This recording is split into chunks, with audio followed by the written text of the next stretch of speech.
At 4:47 a.m., in a deserted parking lot, an exhausted single father accidentally scratches a luxury car. He could have walked away. No one saw, no one knew. But thinking of his young daughter, who believes her father is a good person, he decides to leave a note of apology. What he doesn't know? The car belongs to a cold-blooded CEO searching for something. Money can't buy. True integrity. A small decision. An unimaginable consequence. Follow the story to the end. Like and comment the city you're viewing in so I know how far this story has come. The fluorescent lights of the 24-hour diner buzzed overhead, casting a sickly yellow glow across the empty booths. Liam Carter sat alone at the counter, his third cup of coffee gone cold in front of him. His phone screen read 4:23 a.m. In 14 minutes, he needed to be clocking in at the warehouse. His eyes burned. His back ached. His daughter's science fair project was still only half finished on their kitchen table. He rubbed his face hard, feeling the stubble he hadn't had time to shave in 3 days. "You look like hell," Marcy said from behind the counter. She'd been working nights at this diner longer than Liam had been juggling jobs, and her sympathy came with a side of brutal honesty. "Feel worse," Liam muttered. She refilled his cup anyway. "You're going to kill yourself working like this." "Yeah, well." He pulled out a crumpled $5 bill, his last one until Friday. Not a lot of options. Marcy waved the money away. "Keep it. Coffee's on me." "Marcy, don't argue. You need it more than I do." Liam wanted to refuse.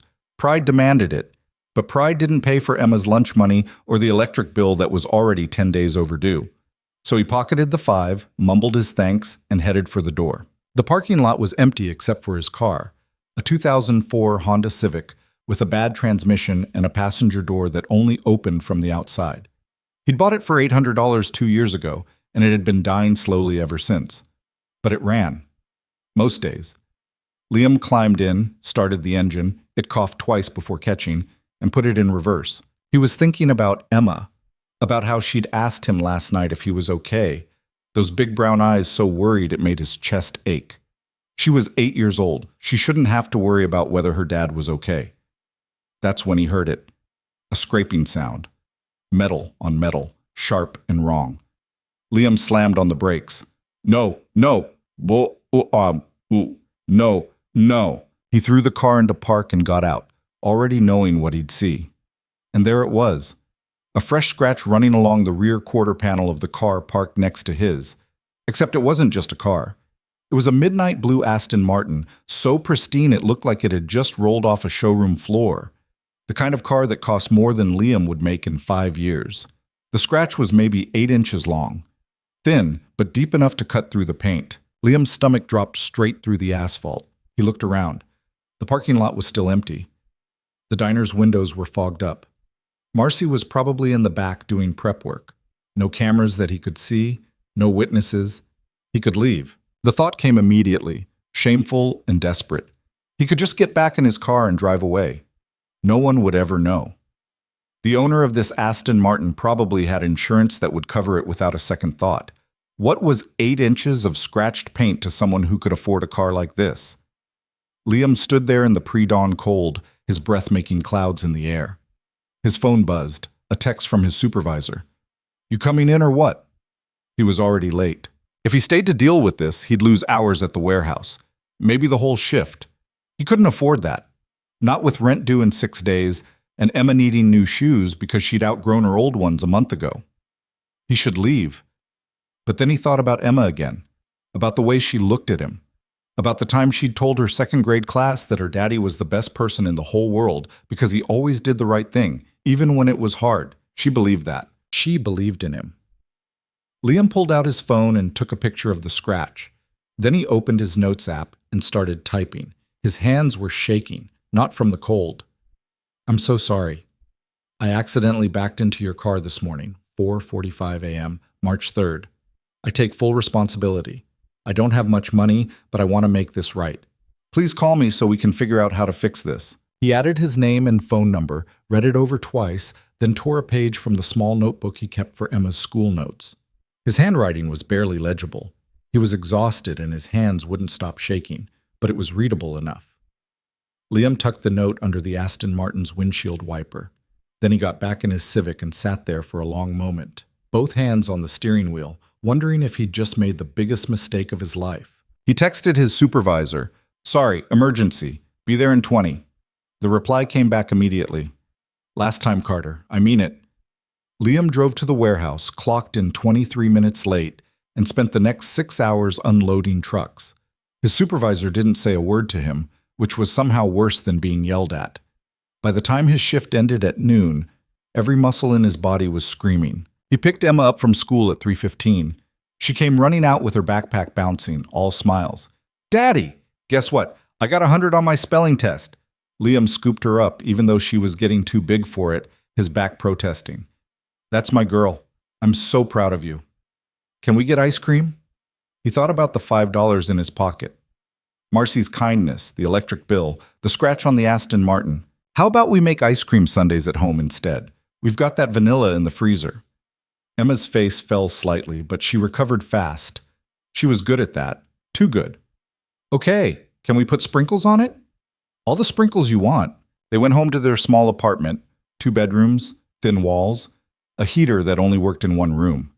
Liam made Emma her sundae, watched her do homework at the kitchen table, and tried not to think about the note he'd left, about the phone call that would inevitably come, but his phone stayed silent. All through dinner, spaghetti with sauce from a jar. It didn't ring. All through Emma's bath time and story time, nothing. By the time he tucked her into bed at 8:30, Liam had almost convinced himself that maybe the owner of the Aston Martin hadn't seen the note. Maybe it had blown away. Maybe he'd gotten lucky. "Daddy?" Emma's voice was small in the dark. "Yeah, sweetheart." "Are you okay? You seem sad." Liam sat on the edge of her bed, brushing hair back from her forehead. "I'm not sad, just tired." "You're always tired." "I know, I'm sorry." "It's okay." She yawned. "I love you. I love you too, Emma. More than anything." She was asleep in minutes.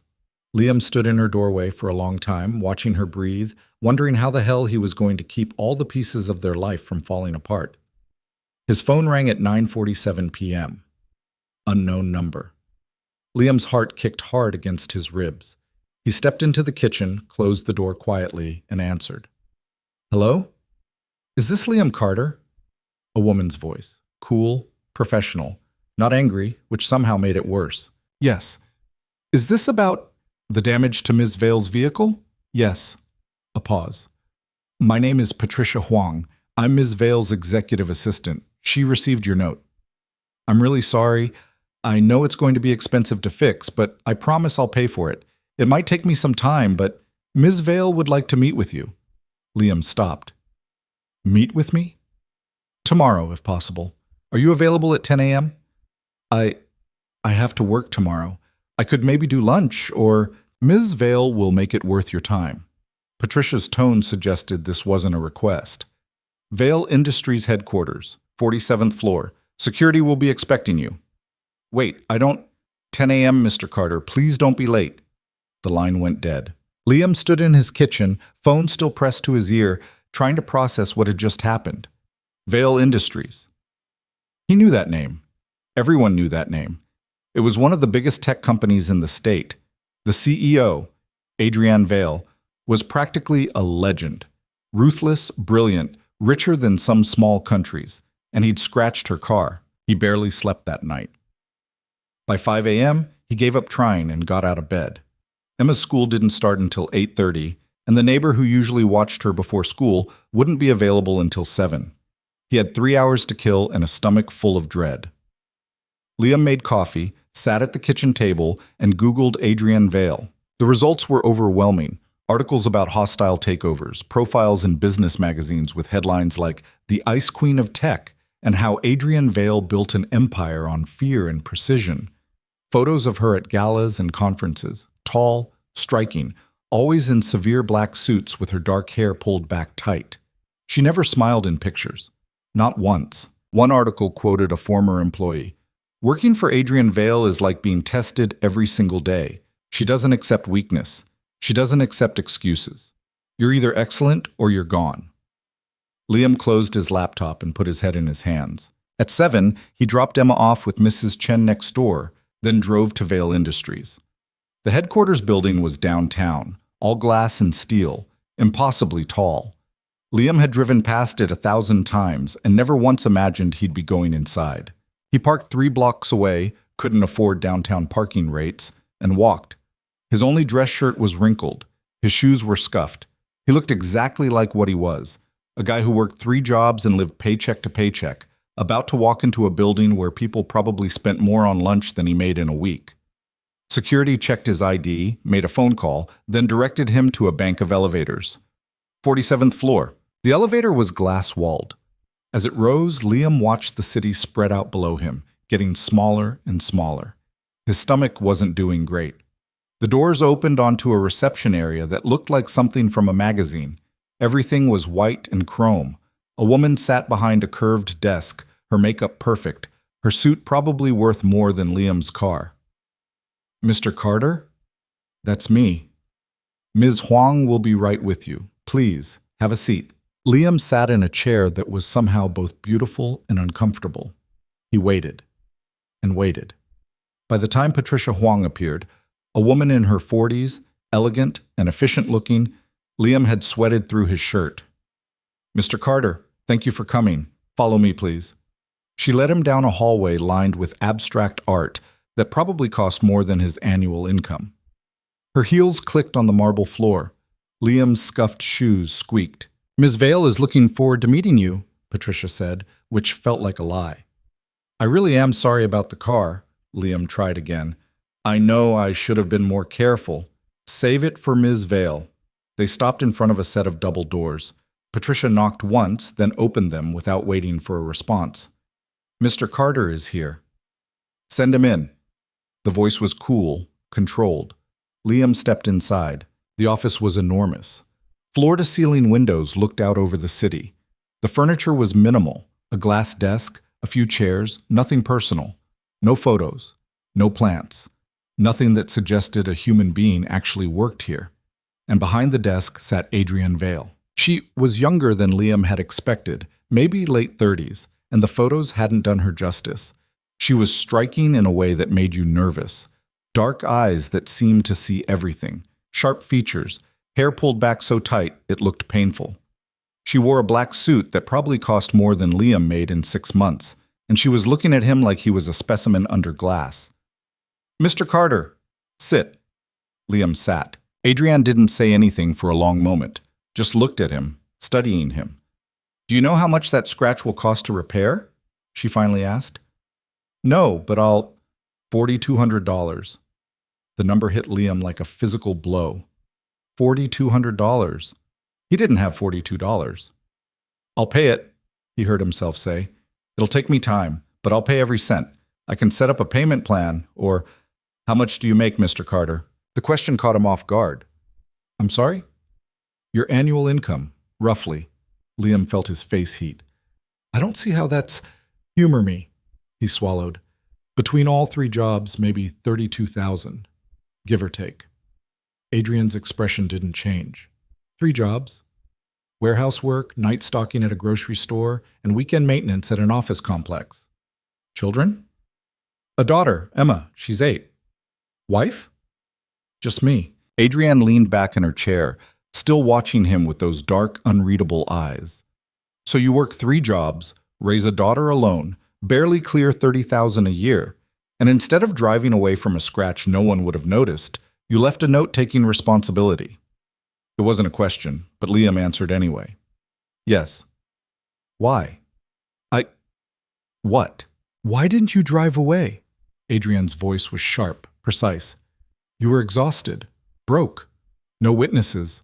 The rational choice was to leave. So why didn't you?" Liam thought about lying, about saying something that sounded noble, but something in Adrienne's eyes told him she'd see through it immediately. "Because my daughter thinks I'm a good person," he said quietly, "and I couldn't prove her wrong." Silence. Adrienne stood up and walked to the window, her back to him. Liam sat there, confused, waiting. "I've built this company from nothing," she said, still facing the window. 15 years. Thousands of employees, billions in revenue. Do you know what I've learned in that time, Mr. Carter? "No, ma'am." That integrity is the rarest commodity in the world. Rarer than genius, rarer than talent, rarer than ambition. She turned to face him. I can train someone to be competent. I can't train them to be honest when no one's watching. Liam had no idea what to say. I'm offering you a job, Adrian said. The words took a moment to register. I'm sorry, what? A position. Here. $65,000 a year to start, benefits, room for advancement. Liam's mind went blank. I don't understand. I don't have a college degree. I don't have tech experience. You have something I need. Adrian walked back to her desk, picked up a folder, and slid it across to him. Project coordinator. You'd be working directly under my operations team, managing timelines, coordinating between departments, ensuring projects stay on track. Liam opened the folder with shaking hands. The job description looked impossible. The salary looked like a misprint. Why? He asked. Why would you do this? Because I watched the security footage from the diner parking lot, Adrian said. I saw you stand there for 3 full minutes, debating whether to leave. I saw you check your phone, clearly late for something. I saw you write that note with your hand shaking, and I saw something I very rarely see anymore. What's that? Someone choosing the hard right over the easy wrong. Adrienne sat back down, her expression unreadable. I need people like that in my company. People who'll tell me the truth even when it costs them. People who'll do the right thing even when no one's watching. So here's my offer. Take the job, work hard, prove you deserve it, or walk away and we'll call it even on the car. Liam stared at her. This is insane. Probably. You don't even know me. I know enough. You start Monday. Patricia will handle the paperwork. Wait, I didn't say yes. Are you going to say no? Adrienne's eyes were challenging now. Walk away from a chance to give your daughter a better life? To stop working yourself to death at 3 jobs? To prove that doing the right thing actually matters? Liam thought about Emma, about their tiny apartment, about the electric bill and the shoes she needed, and the science fair project he'd barely had time to help with. What if I screw it up? He said quietly. What if I can't do this? Then you'll fail. People fail all the time. Adrienne's voice softened slightly, just for a moment. But at least you'll fail trying to be better, instead of staying safe being less. Something in those words hit Liam hard. He looked down at the folder again. $65,000 a year. Benefits. A real chance. I need to think about Monday, 8 a.m., Adrienne cut him off. Yes or no? Liam took a breath. Thought about Emma asking if he was okay, her worried 8-year-old eyes. Thought about being too tired to help with homework, too broke to buy ice cream, too stretched thin to be the dad she deserved. Yes, he heard himself say. Okay, yes. Good. Adrienne pressed a button on her desk. Patricia, process Mr. Carter's onboarding. He starts Monday. Patricia's voice came through a speaker. Understood. Liam stood up, still feeling like he'd fallen into an alternate reality. I don't know what to say. Don't say anything yet. Adrienne was back to looking at him with those sharp, assessing eyes. Earn it first. He left in a daze. Patricia handed him paperwork in the elevator, contracts, tax forms, direct deposit information. His hands were still shaking when he signed everything. Outside, standing on the sidewalk in the spring sunlight, Liam called the warehouse. I need to give my 2 weeks' notice, he said when his supervisor answered. There was a pause. You serious? Yeah, I got another job. Good for you, Carter. You worked your ass off. You deserve better than this place. It was maybe the nicest thing his supervisor had ever said to him. Liam called the grocery store next, then the maintenance company. By noon, he'd quit all 3 jobs. Then he sat in his car for 20 minutes, just breathing, trying to process what had just happened. His phone buzzed, a text from an unknown number. This is Patricia Huang. Your start date is confirmed for Monday, 8 a.m. Business casual dress code. Building access badge will be ready at security. Welcome to Vale Industries. Liam stared at the message. Then he drove to Emma's school, checked her out early, something he'd never been able to do before, and took her for ice cream. Real ice cream, at the good place with the outdoor tables. What's the occasion? Emma asked, chocolate sauce on her chin. Liam smiled. For the first time in years, it felt genuine. Daddy got a new job. Really? Is it a good one? I think so, sweetheart. I really think so. Emma threw her arms around his neck, her ice cream cone dripping onto his shoulder. He didn't care. That night, after Emma was asleep, Liam stood in his kitchen and let himself feel it. The terror and the hope and the absolute insanity of what he'd just agreed to. He had no idea if he could actually do this job. No idea if Adrienne Vale was serious or if this was some kind of test he didn't understand. But he'd made the choice. And for the first time in a very long time, Liam Carter felt like maybe, just maybe, doing the right thing might actually lead somewhere good. He had no idea how wrong that feeling was, or how much harder things were about to get. Monday morning hit Liam like cold water. He stood in front of his bathroom mirror at 6 a.m., trying to knot a tie he'd bought at a thrift store on Saturday. His hands kept fumbling. The knot came out crooked 3 times before he gave up and just made it tight enough to stay in place. Emma appeared in the doorway, still in her pajamas, rubbing sleep from her eyes. "You look fancy," she said. "I look nervous," Liam corrected, tugging at the collar that felt too tight. "You're going to do great, Daddy." He wished he had half her confidence. The Vale Industries building looked even more intimidating at 7:45 in the morning, surrounded by people in expensive suits carrying coffee that probably cost more than Liam used to make in an hour. He got his badge from security. It had his photo from the paperwork day, and seeing his name printed under the company logo made something in his chest tighten, and took the elevator to the 47th floor. Patricia was waiting. "Mr. Carter, right on time." She handed him a tablet. "Your schedule for the week. Ms. Vale wants you to shadow different departments before you start your actual responsibilities. Today you'll be with operations. Tomorrow, finance. Wednesday, wait, slow down." Liam stared at the screen full of meetings and names he didn't recognize. "I don't even know where operations is." "Follow me." She led him through a maze of corridors and open workspace areas where people were already at their desks, typing furiously or talking in clusters. No one looked up. No one seemed to notice him at all. Patricia stopped at a corner office where a man in his 50s sat behind a desk covered in monitors. "Derek, this is Liam Carter. He'll be observing today." Derek looked up, his expression shifting from confusion to something Liam couldn't quite read. "This is the guy?" "This is the guy," Patricia confirmed. "Huh." Derek stood, extending a hand. His grip was firm, testing. "Derek Morrison, Operations Director. I heard about the parking lot thing." Of course he had. Liam shook his hand. "Nice to meet you. Word of advice? Keep your head down and your mouth shut until you figure out how things work around here. Vale Industries isn't like other places." Derek's voice wasn't unkind, just direct. "People will be watching you, wondering why you're here. Some of them won't be happy about it." "Why not?" "Because most people who work here spent years clawing their way up. They've got degrees from schools that cost more than houses. They've earned their spots." Derek sat back down, gesturing to a chair. "Then you show up out of nowhere, and suddenly you've got the CEO's attention. That makes people nervous." Liam's stomach sank. "I didn't ask for this. Doesn't matter what you asked for. It's what you got." Derek pulled up something on one of his monitors. "Now sit down and pay attention. I'm not repeating myself." The day was a blur of information Liam couldn't process fast enough. Derek talked about project timelines, resource allocation, vendor management, quality assurance protocols. He used acronyms Liam had never heard. Reference systems Liam didn't understand. Expected Liam to keep up anyway. By lunch, Liam's head was pounding. "Cafeteria's on 12, Derek said, not looking up from his screen. "You've got 45 minutes. Liam found the cafeteria, sleek, modern, with food stations that looked like something from a cooking show.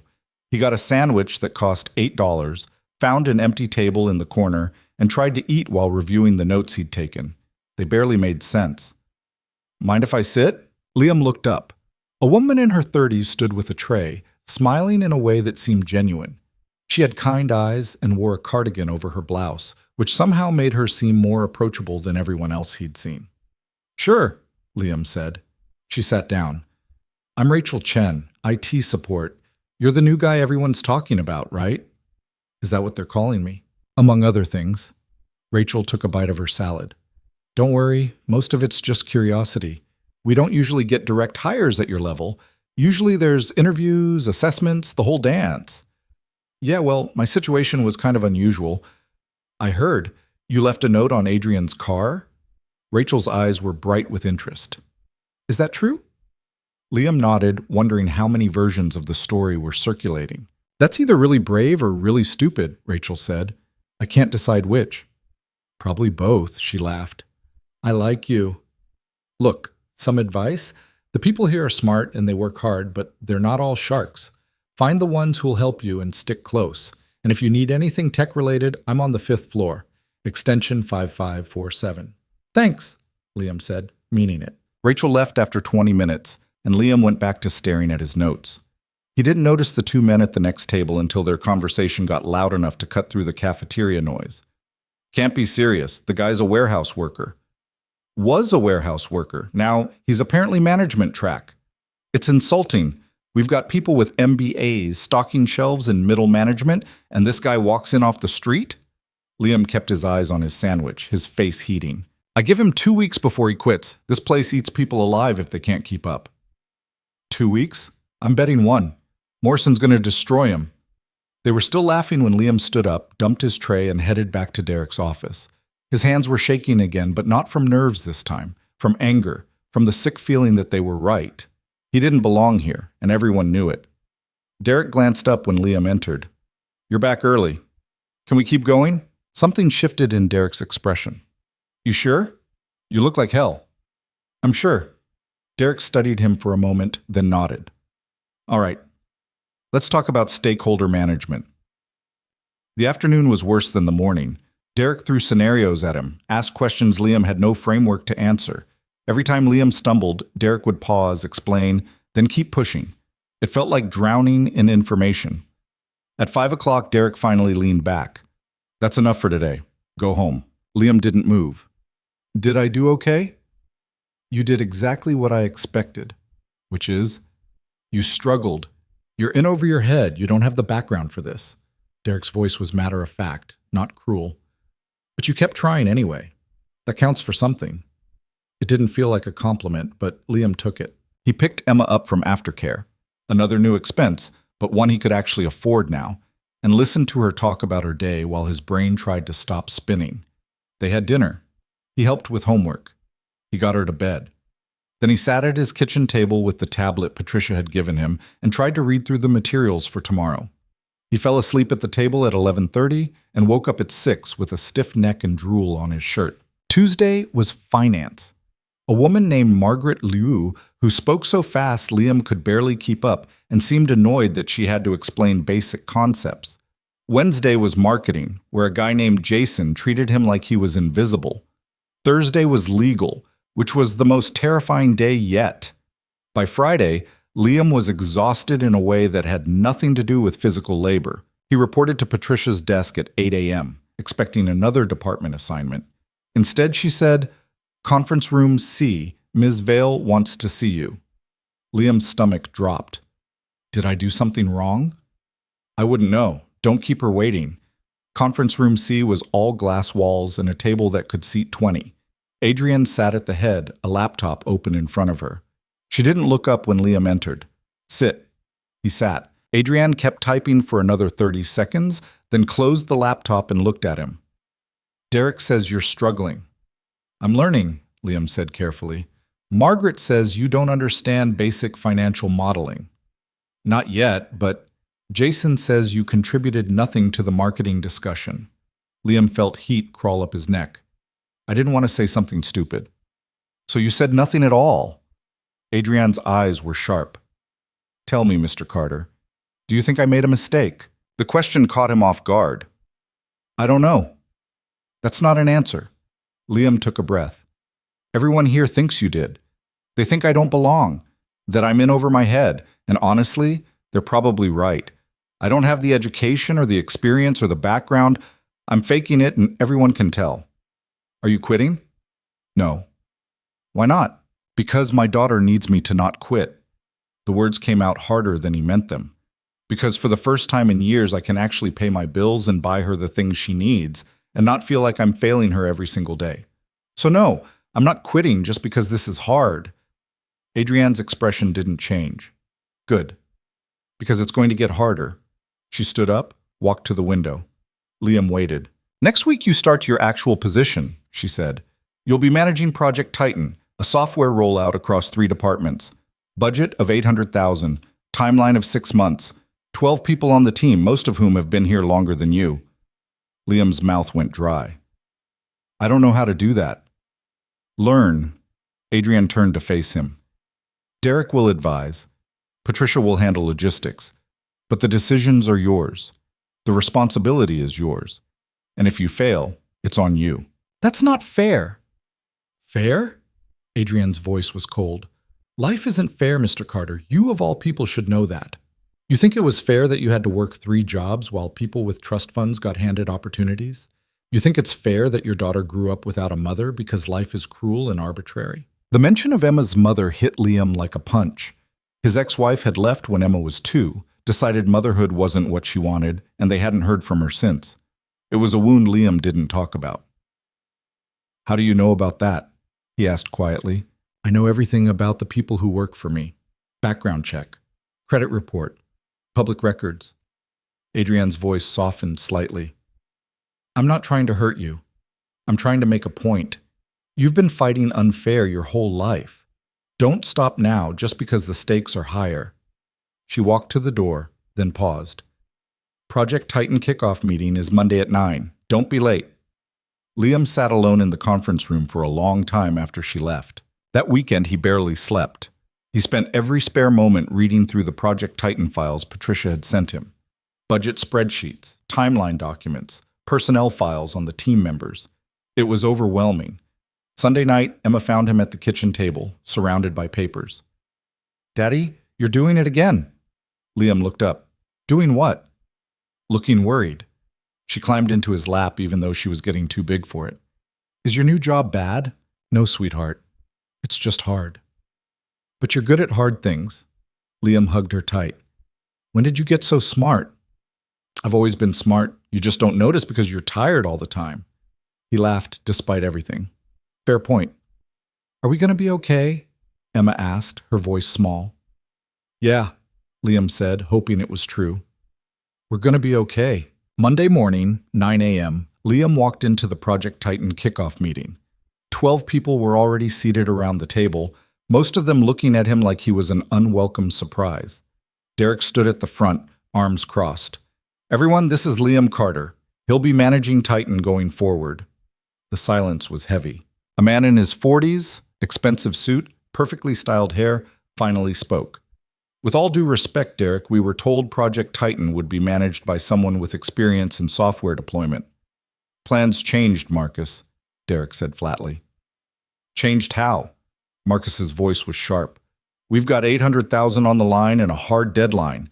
We can't afford someone learning on the job. Then I suggest you help him learn, Derek said, because Ms. Vale put him in charge, and what Ms. Vale wants, she gets.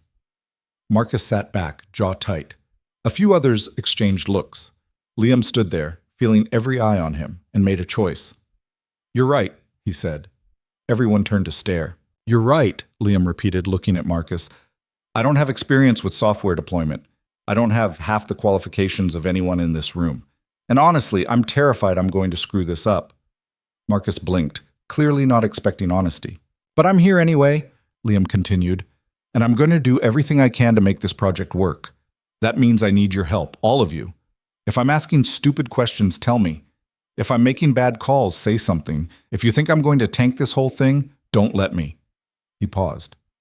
I can't do this alone. So I'm asking, help me not fail. The room was quiet. Then a woman at the far end of the table spoke up. What's your background, actually? Warehouse work, grocery stocking, building maintenance. Seriously? Seriously. She considered this. But you've managed teams before? I've managed getting my daughter to school on time while working 3 jobs. Does that count? A few people cracked smiles. I'm Nina Reeves, the woman said. Software development. I can walk you through the technical side if you need it. I definitely need it, Liam admitted. A younger guy raised his hand halfway. Trevor Park, QA testing. I can help with timeline management. That's basically my whole job anyway. Thank you, Liam said. Marcus still looked skeptical, but he didn't object again. Derek stepped forward. All right. Carter, you're up. Walk us through the project plan. Liam's heart kicked. Now? Unless you've got somewhere better to be. Liam pulled out the notes he'd been memorizing all weekend and started talking. He stumbled through the timeline, mixed up a few technical terms, had to be corrected twice by Nina. But he got through it. When he finished, Derek nodded. Good enough. Nina, Trevor, you're on point for technical and timeline respectively. Marcus, you handle stakeholder communication. Carter coordinates everything and reports to me weekly. Questions? Yeah, Marcus said. What happens when this goes sideways? Then we fix it, Liam said before Derek could answer. Together. Marcus didn't look convinced, but he didn't argue. The meeting broke up. People filed out, most of them ignoring Liam. But Nina stopped by his chair. That took guts, she said quietly. Or stupidity. Probably both, she smiled. Send me your questions. I mean it. Better to ask than guess. Thank you. Over the next 2 weeks, Liam lived in a state of controlled chaos. He coordinated meetings, reviewed timelines, made decisions he wasn't sure were right. Nina helped him understand the technical components. Trevor kept him on track. Marcus questioned everything Liam did, but at least he was engaged. The work was relentless. Liam was back to getting 5 hours of sleep, but this time it was because he was learning, not because he was working 3 jobs. Emma complained less because at least he was home for dinner most nights. And slowly, painfully slowly, Liam started to understand what he was doing. Then the first real problem hit. 3 weeks into the project, Trevor came to Liam's office looking stressed. We've got an issue. Liam looked up from the budget report he'd been trying to make sense of. What kind of issue? The development timeline. Nina's team is saying they need 2 more weeks to finish the core features, but we promised the pilot deployment to sales by end of month. Can we compress anything else? Not without cutting testing. And if we cut testing, we're asking for bugs in production. Liam rubbed his face. What does Marcus think? Marcus thinks we should hold Nina's team to the original deadline no matter what. Of course he did. Liam thought through the options, none of them good. Push Nina's team and risk burnout and mistakes. Delay the pilot and break the promise to sales. Cut testing and risk a disaster. Set up a meeting with Nina and Marcus, Liam said. Tomorrow morning. The meeting was tense from the start. Marcus came in aggressive. Nina came in defensive. Liam sat between them trying to find middle ground. We committed to a date, Marcus said. Sales is counting on that pilot. And development is telling you they can't deliver quality work in that time, Nina shot back. Would you rather have a broken product on time or a working product slightly late? I'd rather have competent developers who can meet deadlines. Nina's face flushed. Excuse me? Hey, Liam cut in. That's not helpful. You want to know what's not helpful? Marcus turned on him. This whole situation.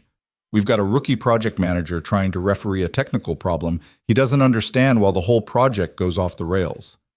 Then explain it to me, Liam said evenly. What am I missing? Marcus stared at him. You're serious. Always. There was a long pause. Then Marcus sighed. Look, sales has been promised this pilot for months. They've already told clients it's coming. If we delay, we look incompetent. But Nina's right too. If we ship something half-baked, we look worse. So what's the solution? Liam asked. There isn't one. That's the problem. Liam thought about it. About the warehouse, where he'd learned that impossible deadlines sometimes just needed creative thinking. About the grocery store, where he'd figured out how to stock shelves faster by changing the order of tasks. What if we do a limited pilot? He said. Not all the features, just the core functionality that's ready. We deliver on time, sales gets to show something to clients, and development gets the breathing room to finish the rest. Nina frowned. That could work, but we'd need to be really clear about what's included and what's coming later. Can you make that list? Yeah, give me an hour. Marcus was quiet for a moment. Then he nodded slowly. It's not perfect, but it's better than the alternatives. I can sell it to sales if the scope is clear. Do it, Liam said. They worked it out. The limited pilot launched on time with reduced features but solid functionality. Sales wasn't thrilled, but they could work with it. Development got their extra 2 weeks. The crisis was averted. Derek called Liam into his office the next day. I heard about the pilot solution, he said.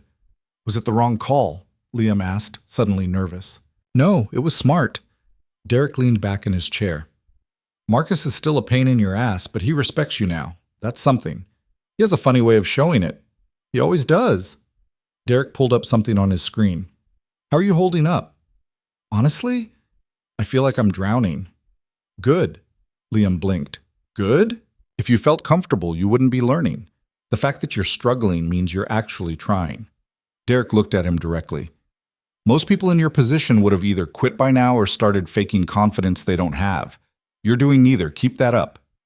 It was the closest thing to praise Liam had heard from Derek, and it felt more meaningful than any compliment from someone who didn't understand what he was up against. That Friday, Liam picked Emma up from school and took her to the park. She ran ahead to the swings while he sat on a bench, finally letting himself breathe. His phone buzzed, a text from an unknown number. Rooftop, now. Liam stared at it, confused. Then another text. It's Patricia. Ms. Vale wants to see you. Executive elevator to the roof.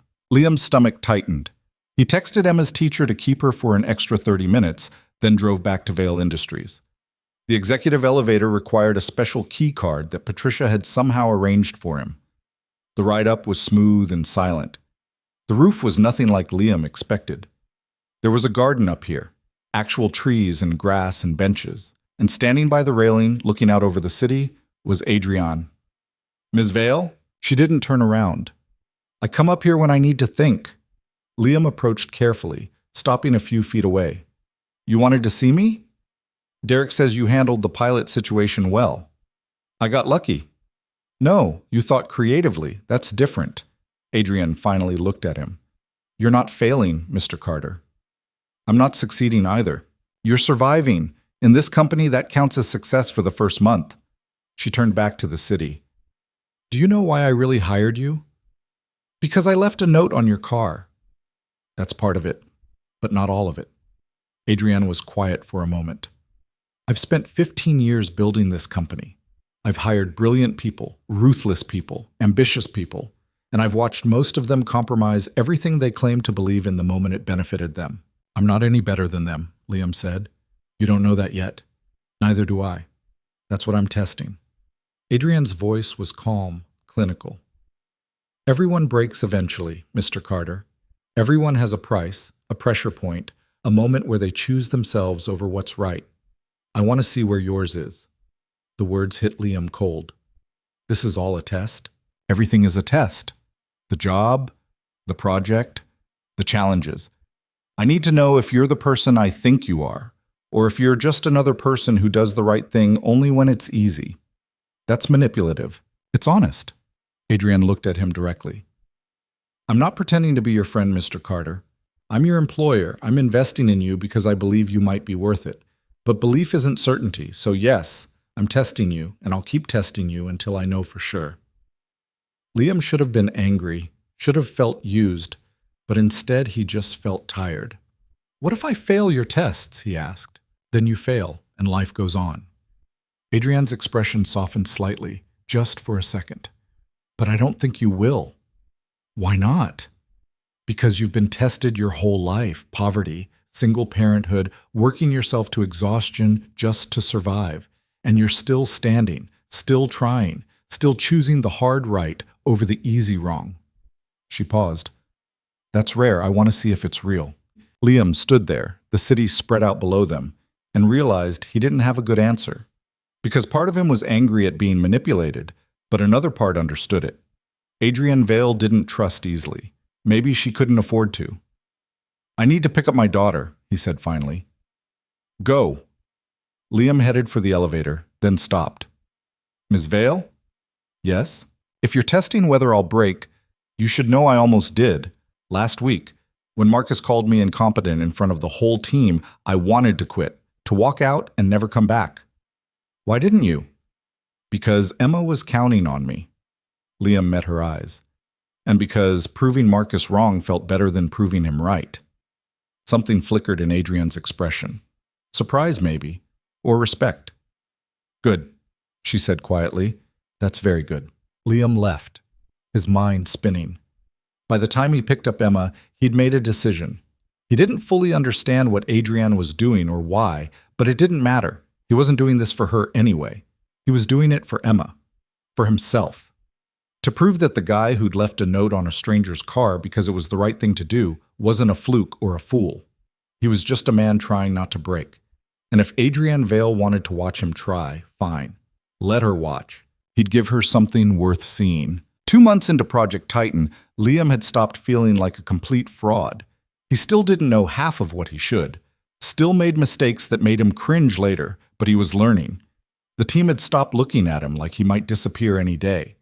Even Marcus had dialed back the hostility to something closer to professional skepticism. Then everything went sideways. It started with a Monday morning email from finance. Liam was at his desk reviewing the weekend status reports Nina had sent him when the notification popped up. Subject line: Budget review.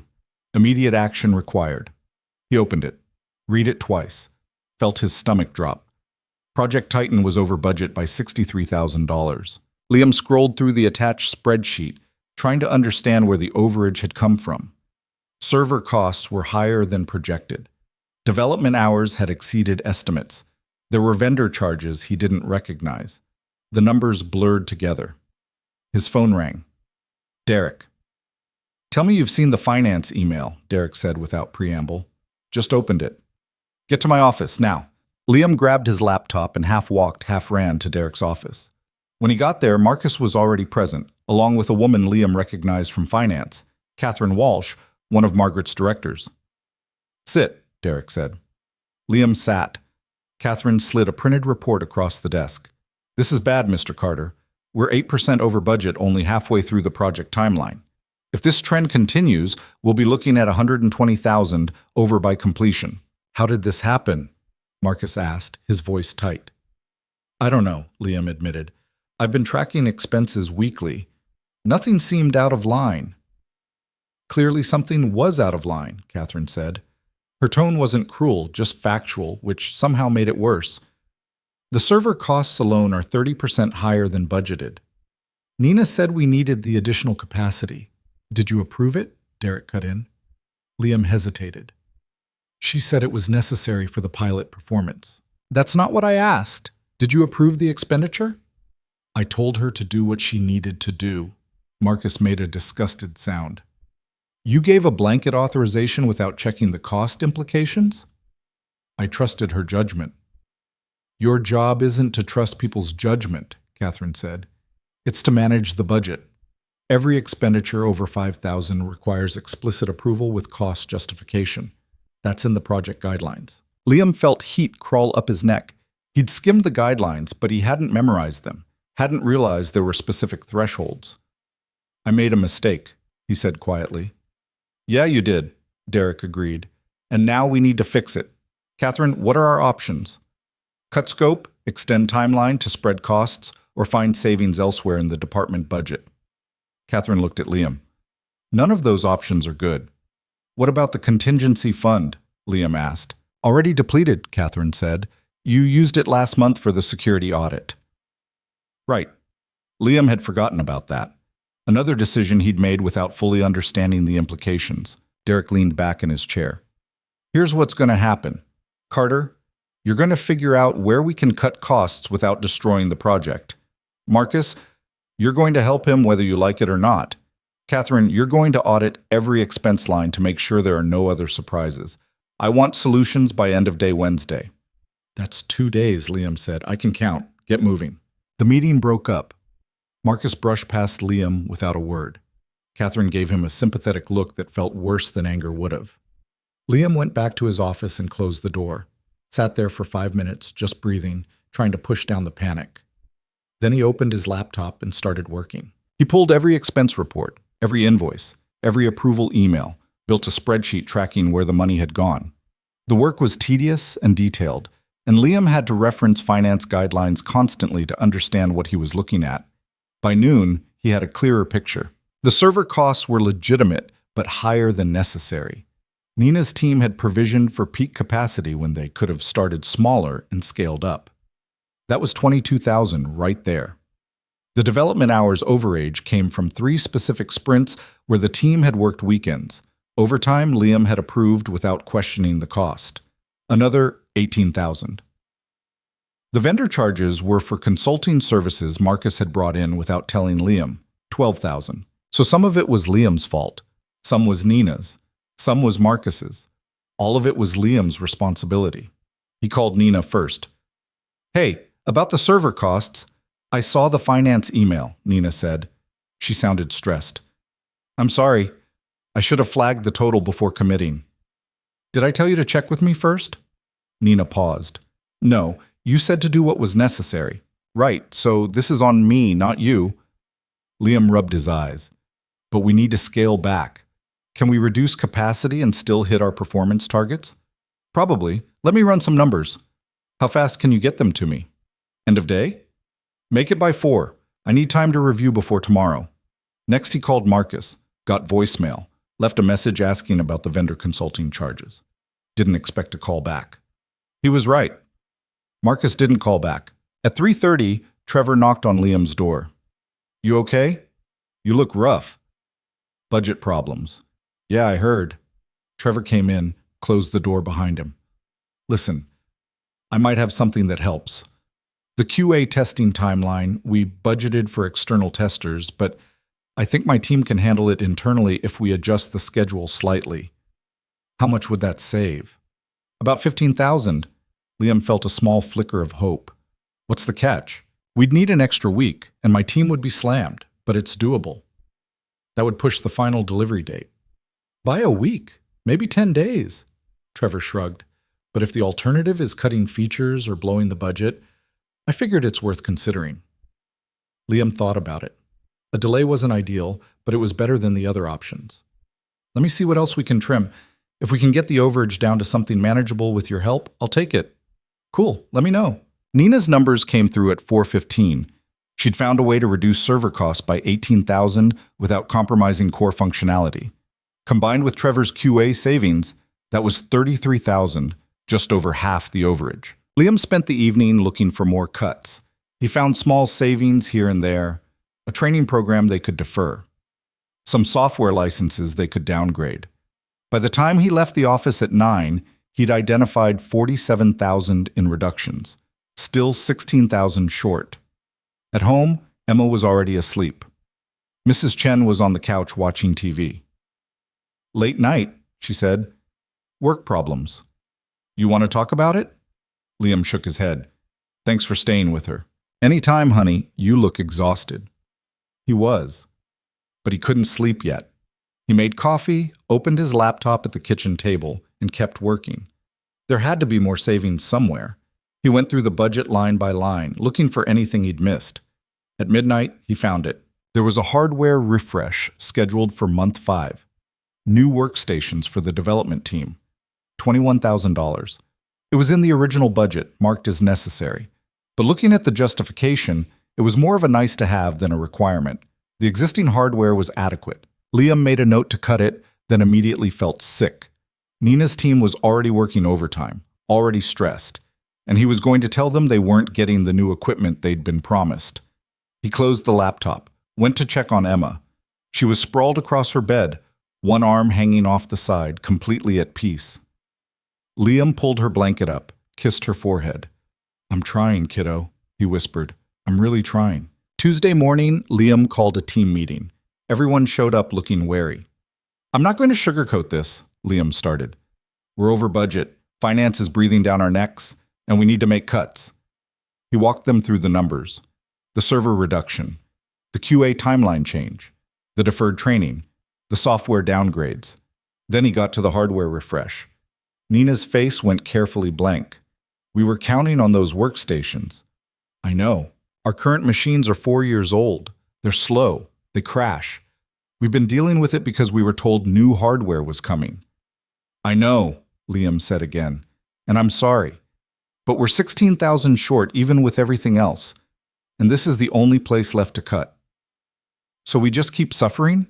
Nina's voice was sharp. "We work overtime. We deliver on impossible deadlines, and we don't even get functional equipment." "It's not about what you deserve," Liam said quietly. "It's about what we can afford." Marcus spoke up. "For once, I agree with Nina. This is a bad call, Carter. You're cutting the one thing that might actually improve productivity." You want to tell me where else to find $21,000? Liam shot back. Marcus didn't have an answer. The meeting ended badly. People filed out without looking at Liam. Nina stopped at the door. I get that you're in a tough spot, she said, but this is going to hurt morale. You know that, right? Yeah, Liam said. I know. She left. Liam sat alone in the conference room, feeling like he'd just made an enemy of the one person who'd been in his corner from the start. But he didn't see another choice. The budget was the budget. Someone had to make the hard call. He compiled everything into a report and sent it to Derek at noon. Got a response 5 minutes later. My office. 2 p.m. At 2, Liam walked into Derek's office expecting another lecture. Instead, Derek looked almost impressed. You found savings, Derek said, scrolling through the report. Barely. But you found them, and you made calls that are going to make you unpopular. Derek looked up. How's the team taking it? They hate it, Nina especially. She'll get over it. Or she won't. Either way, it's the right decision given the constraints. Derek closed his laptop. I'm approving these cuts. Good work. It didn't feel like good work. It felt like choosing between bad options and hoping you picked the least bad one. Send this to Catherine, Derek added. She'll need to process the budget revision. And Carter, next time, read the guidelines before you start approving expenses. Yes, sir. Wednesday afternoon, Catherine confirmed the budget revision was approved. Project Titan was back on track financially, if not emotionally. Liam sent an email to the team outlining the changes and trying to explain the rationale. He knew it wouldn't help much, but he sent it anyway. Thursday morning, he found a note on his desk. Handwritten, no signature. You're out of your depth and everyone knows it. Do us all a favor and quit before you ruin this project completely. Liam stared at the note for a long time. The handwriting was unfamiliar. It could have been anyone on the team. Hell, it could have been someone outside the team who'd heard about the budget crisis. He should have thrown it away. Should have ignored it. Instead, he folded it carefully and put it in his desk drawer. That weekend, Liam took Emma to the aquarium. She loved the jellyfish tank, pressed her face against the glass, and watched them drift. Liam stood behind her, trying to be present, but his mind kept circling back to work. Daddy, look at this one. It's so pretty. Liam looked. Yeah, sweetheart. It's beautiful. You're not really looking. She was right. He wasn't. I'm sorry, Liam said. Work's been stressful. Is it because people are mean to you? Liam blinked. What makes you think people are mean to me? You have that look like when kids at school are being jerks. Emma took his hand. It's okay. You're still doing good. How do you know? Because you're trying. That's what you always tell me, right? Trying is what matters. Liam squeezed her hand. 8 years old, and she was wiser than half the people he worked with. Monday brought a new crisis. Liam was reviewing sprint reports when Trevor appeared at his door, looking pale. We have a problem. What now? The QA automation. It's broken, like completely broken. We just discovered a bug in the framework that invalidates the last 3 weeks of testing. Liam felt something cold settle in his chest. How bad? We need to retest everything manually. That's at least 2 weeks of work, maybe 3. We don't have 3 weeks. The pilot expansion is scheduled for next month. I know. Trevor looked miserable. I'm sorry. We didn't catch it earlier because the framework was generating false positives. Everything looked fine until we did a manual spot check and realized the data was garbage.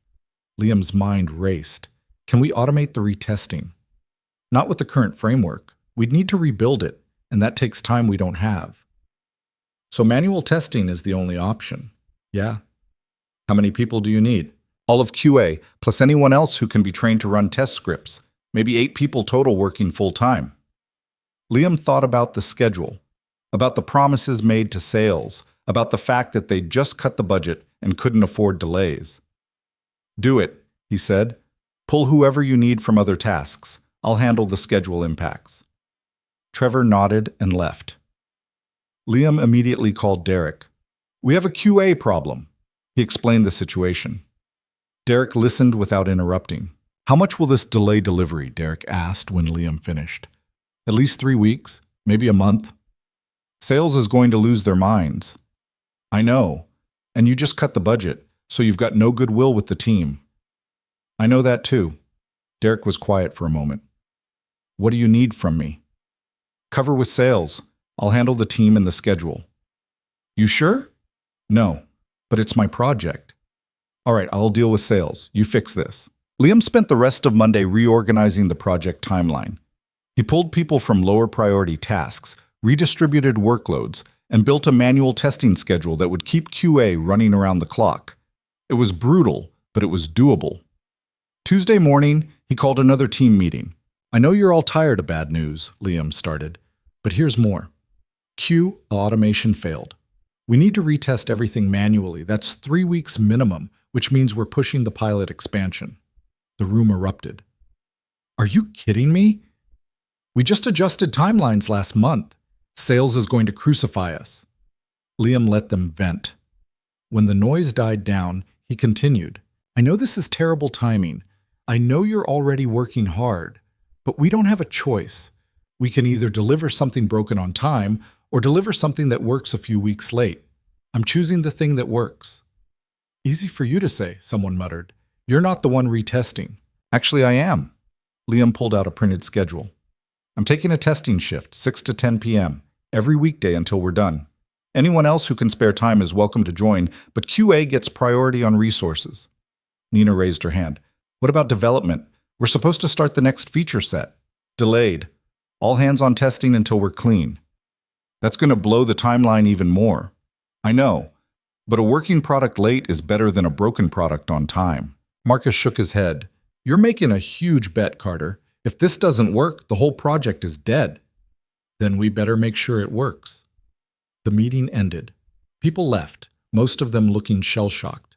Liam sat down at the conference table and put his head in his hands.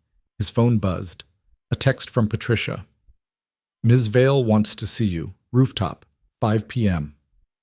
Perfect. Just perfect. At 5, Liam took the executive elevator to the roof. Adrienne was there, same spot as last time, looking out over the city. I heard about the QA situation, she said without turning around. I'm handling it. By pushing the timeline and asking your team to work harder after you just cut their budget. Adrienne turned to face him. That's not sustainable. It's temporary. Everything is temporary until it becomes permanent. You're burning people out, Mr. Carter.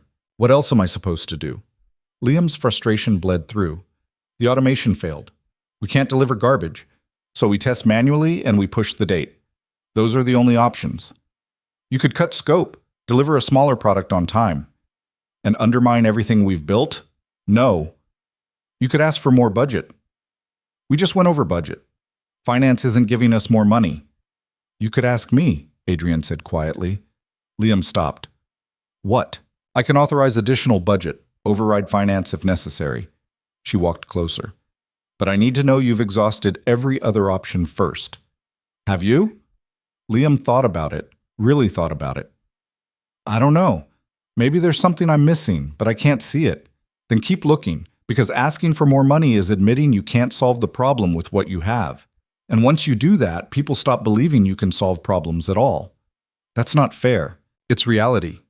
Adrienne's voice was sharp. You think I got here by asking for help every time things got hard? You think people respected me because I admitted defeat? I'm not you. No, you're not. But you could be better than me if you don't break first. There it was again. The test. Liam was so tired of being tested. What do you want from me? He asked. Seriously, what is this actually about? Adrienne studied him for a long moment. I want to see if you're real. If the person who left that note on my car is the same person who will stand up when everything is falling apart, or if you're just another person who talks about integrity until it costs something. I'm here, aren't I? I'm fighting. What more do you want? I want you to win, Adrienne said, and for the first time she sounded almost human. I want you to prove that doing the right thing isn't just noble stupidity, that it actually leads somewhere, because if you can't prove it, then everything I've built is just empty. Liam stared at her. This woman who had everything, who commanded $1 billion company, who seemed invincible. And she was looking at him like he had something she didn't. I can't be your proof of concept, Liam said quietly. I'm just trying not to fail.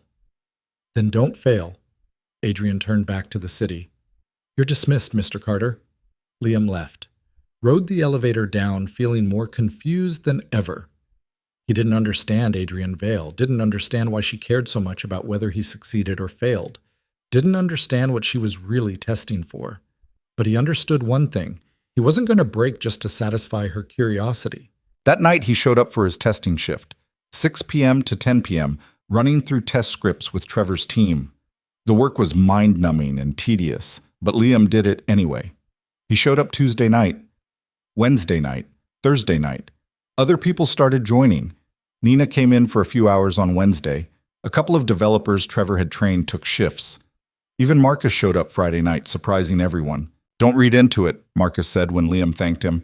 "I just don't want this project to tank on my resume." But he stayed for 3 hours, running tests and logging bugs.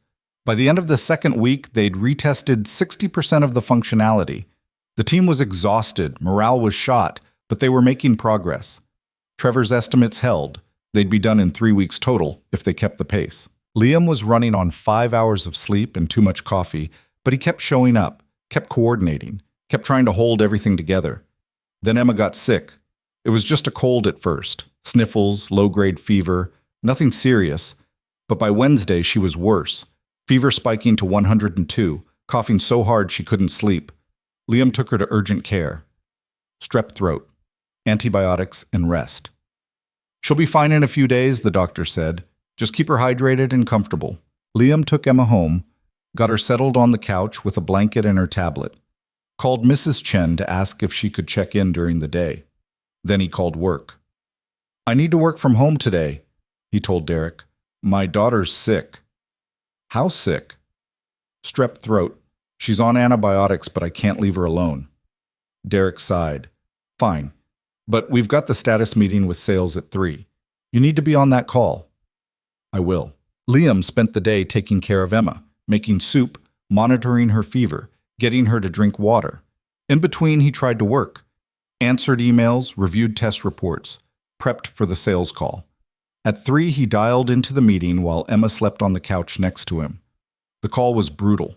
Sales wanted to know why the pilot expansion was delayed, wanted guarantees about the new timeline, wanted assurance that there wouldn't be more delays. Liam gave them what he could, but it wasn't enough.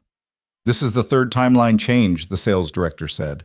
"Our clients are losing confidence." "I understand," Liam said, "but we're delivering quality over speed. That's the right call." "Is it? Because from where I'm sitting, it looks like poor project management." Liam bit back his first response, took a breath.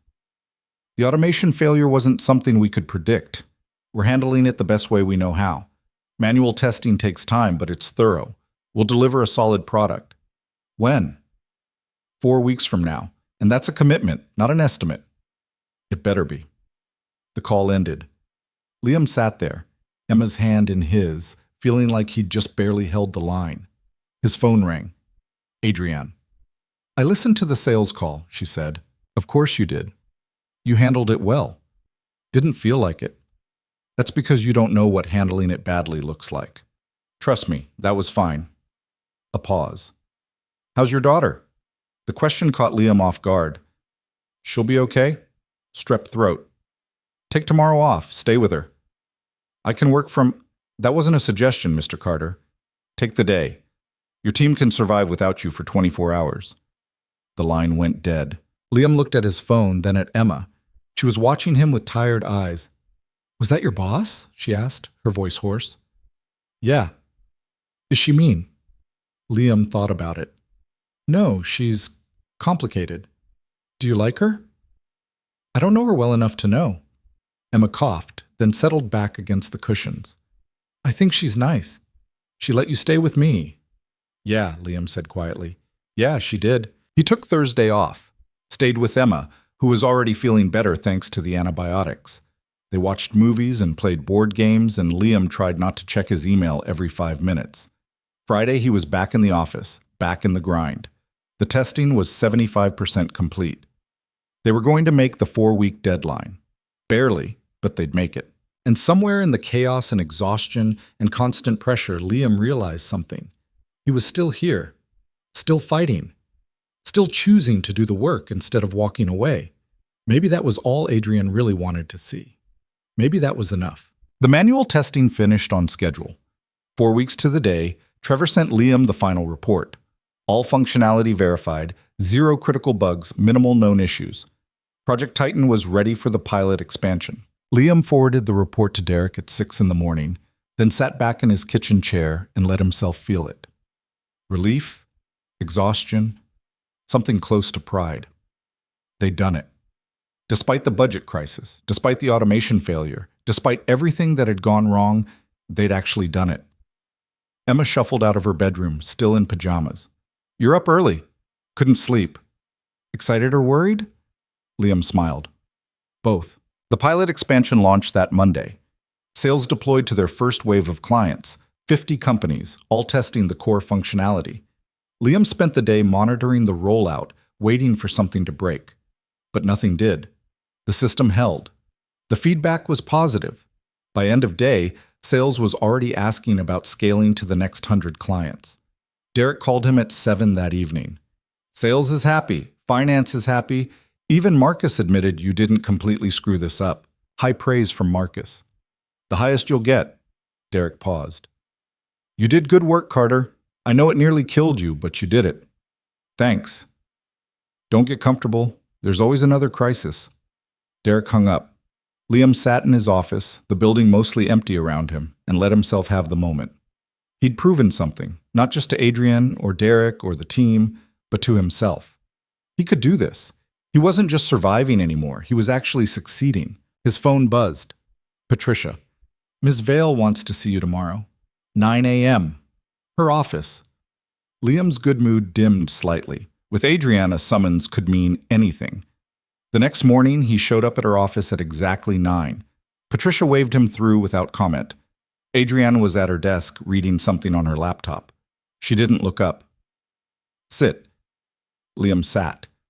Adrian kept reading for another minute, then closed the laptop. "Project Titan deployed successfully." "Yes. Sales is pleased. Clients are responding well. The feedback metrics are strong. We got lucky with the—" "Don't diminish it," Adrian cut him off. "You managed a troubled project through multiple crises and delivered a quality product. That's not luck. That's competence." Liam didn't know what to say to that. "I'm promoting you," Adrian said. The words took a moment to register. "I'm sorry, what?" "Senior project manager. $20,000 salary increase. You'll take on larger initiatives with bigger budgets and more complex stakeholder management." Adrian slid a folder across the desk. "Effective immediately." Liam opened the folder with shaking hands. The promotion letter was already drafted, just waiting for his signature. Senior project manager, $85,000 a year.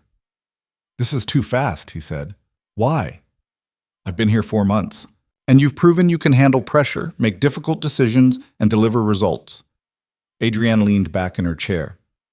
"Most people take years to demonstrate those qualities. You did it in one project. What if Project Titan was a fluke? Then you'll fail at the next one and I'll demote you." Adrienne's voice was matter-of-fact. "But I don't think it was a fluke. I think you're better at this than you believe you are." Liam looked at the letter again. The salary number seemed impossible. 6 months ago, he'd been working 3 jobs and couldn't afford Emma's school supplies. Now he was looking at $85,000 a year. "There's a catch," he said. It wasn't a question. "There's always a catch." Adrian stood, walked to the window. "Your next project is Project Meridian. It's a company-wide systems integration. Budget of $2.3 million. Timeline of 18 months. 30 people across 5 departments." Liam felt his stomach drop. That's huge." "Yes. I don't know if I'm ready for something that big." "You're not," Adrienne agreed. "But you'll learn. Just like you learned everything else." She turned to face him. "Here's what you need to understand, Mr. Carter. I'm not promoting you because you've mastered the job. I'm promoting you because you've proven you'll fight to master it. That's more valuable." "What if I screw it up?" $2.3 million is a lot of money to waste if I fail." "Then you fail, and we deal with the consequences." Adrienne walked back to her desk, her expression unreadable. "I've been watching you for 4 months. Watching how you handle pressure, how you treat people, how you make decisions when there are no good options. And do you know what I've learned?" "What?" That you're exactly who I thought you were in that parking lot. Someone who does the right thing even when it costs them. Someone who doesn't take the easy way out. She paused. I need more people like that in leadership. People who won't compromise their values the moment it's convenient. Liam thought about the budget cuts, about telling Nina's team they wouldn't get the new equipment, about the anonymous note calling him out of his depth. I've made a lot of people unhappy, he said quietly. Good leaders usually do. You can't make hard decisions and keep everyone happy. It's impossible. Adrian sat down. The question is whether you made the right decisions, not whether people liked them. How do I know if they were right? You don't. Not until later. Sometimes not for years. Adrian's voice softened slightly. But you made them honestly, with the information you had, trying to do what was best for the project. That's all anyone can do. Liam looked at the promotion letter again, thought about Emma, about the life they could have with this kind of money. Real stability, savings, maybe even college funds. Okay, he said. I'll do it. Good. Adrian pressed a button on her desk. Patricia, process Mr. Carter's promotion paperwork. Already done, Patricia's voice came through the speaker. Just needs his signature. Liam signed. His hand barely shook this time. Your first Meridian meeting is Friday, Adrian said. Derek will brief you before then. Don't be late. Yes, ma'am. Liam stood to leave, but Adrian's voice stopped him. Mr. Carter? He turned. Yes? I told you once that I was testing you, that I needed to see if you were real. Adrian's expression was difficult to read. You passed. Whatever happens next, you should know that. Liam didn't know what to say to that, so he just nodded and left. He spent the rest of Tuesday in a daze. People congratulated him. Word spread fast in the office. Nina gave him a hug. Trevor high-fived him. Even Marcus offered a grudging, good job, I guess. Rachel, from IT, found him at lunch. Senior PM. That's amazing. We should celebrate. I don't even know what I'm doing yet. Fake it till you make it. That's what everyone does. Rachel grinned. Seriously, though, I'm happy for you. You earned it. That night, Liam took Emma out for dinner. Real dinner, at a nice restaurant with tablecloths and a kids' menu that didn't come from a drive-thru. Why are we here? Emma asked, suspicious. I got promoted. Her eyes went wide. Does that mean you make more money? Yeah, sweetheart, a lot more. Emma processed this. Does that mean we can get a bigger apartment? Liam hadn't even thought about that yet. Maybe. Would you like that? I want my own bathroom. Katie at school has her own bathroom, and she says it's the best. Liam laughed. I'll see what I can do. They ate pasta, and Emma ordered dessert without asking if they could afford it, which was a first. Liam watched her tackle a brownie sundae and felt something loosen in his chest. For the first time in years, he wasn't constantly calculating costs in his head, wasn't choosing between electricity and groceries, wasn't lying awake wondering how to make rent. They were going to be okay. Friday morning, Derek walked Liam through Project Meridian. The scope was staggering.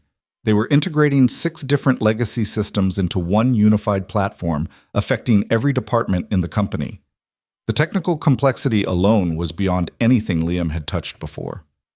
This is insane, Liam said, staring at the project documentation. Yep. Why would Adrian give this to me? Because she thinks you can handle it, or because she wants to see if you can handle it. With her, it's hard to tell the difference.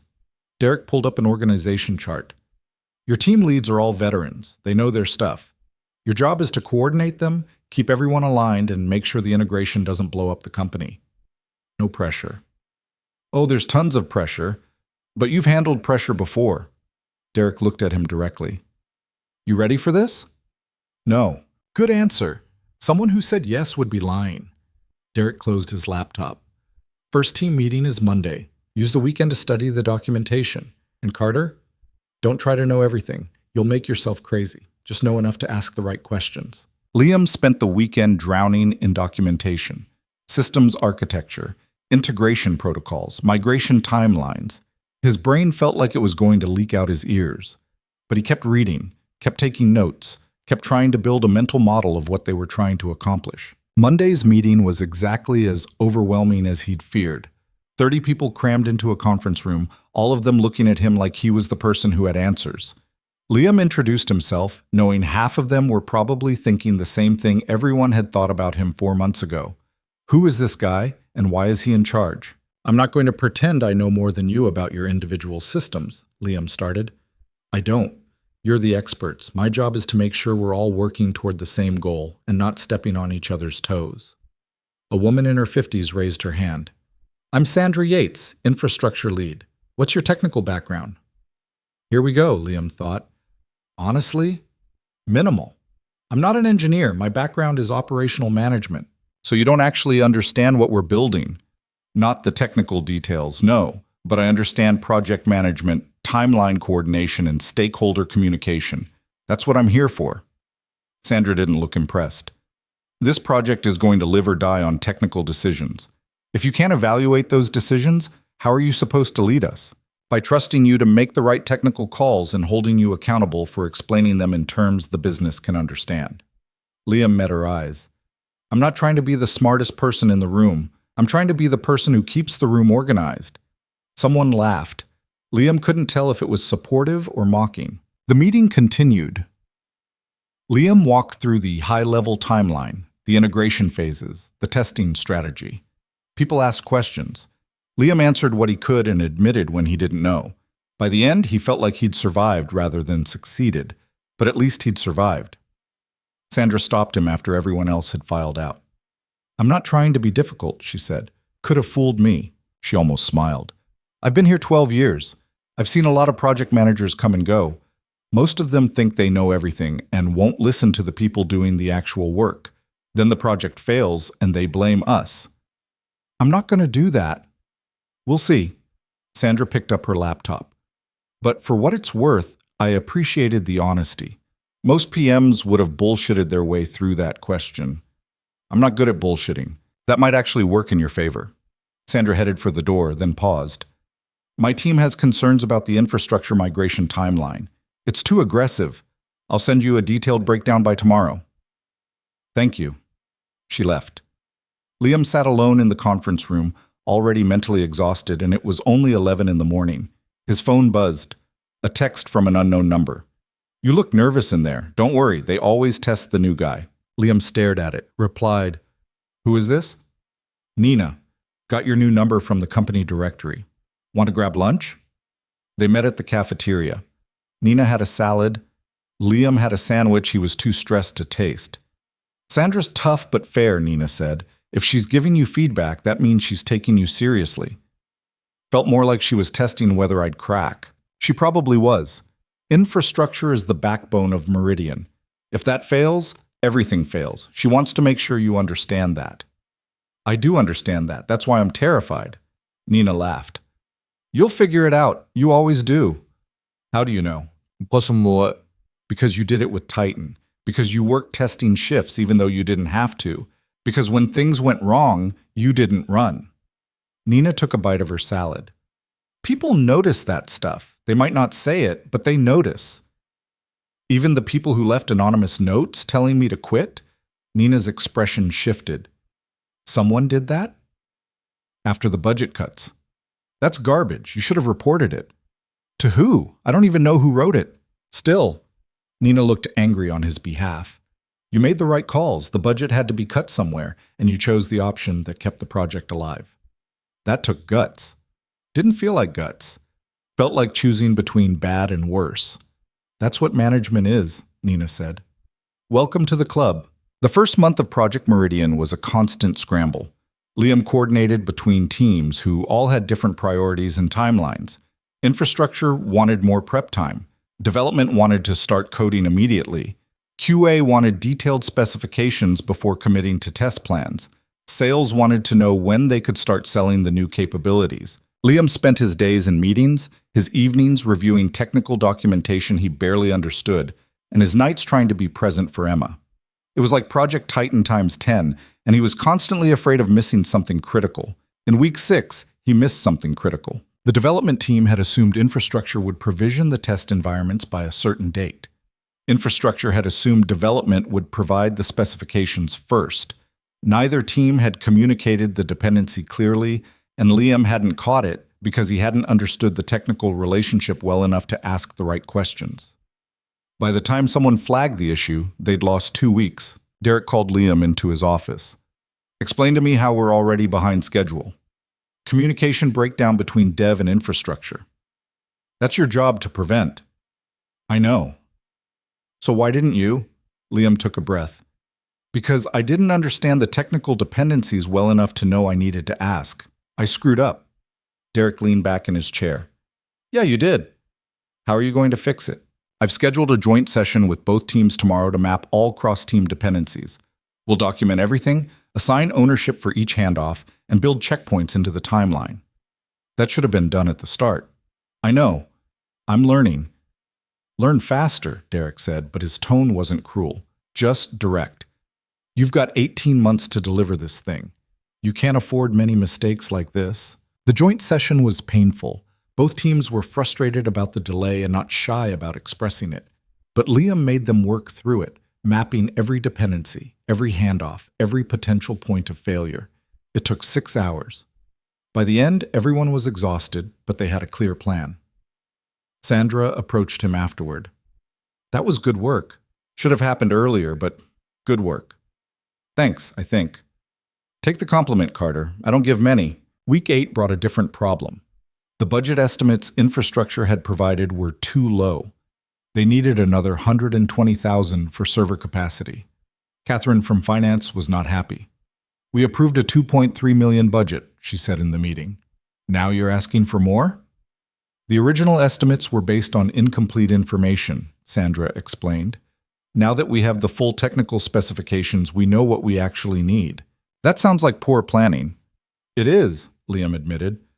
We should have done deeper technical analysis before finalizing the budget. That's on me. But we're here now and we need to make a decision. Do we fund the additional capacity or reduce scope? Catherine looked at him. You're the PM. What do you recommend?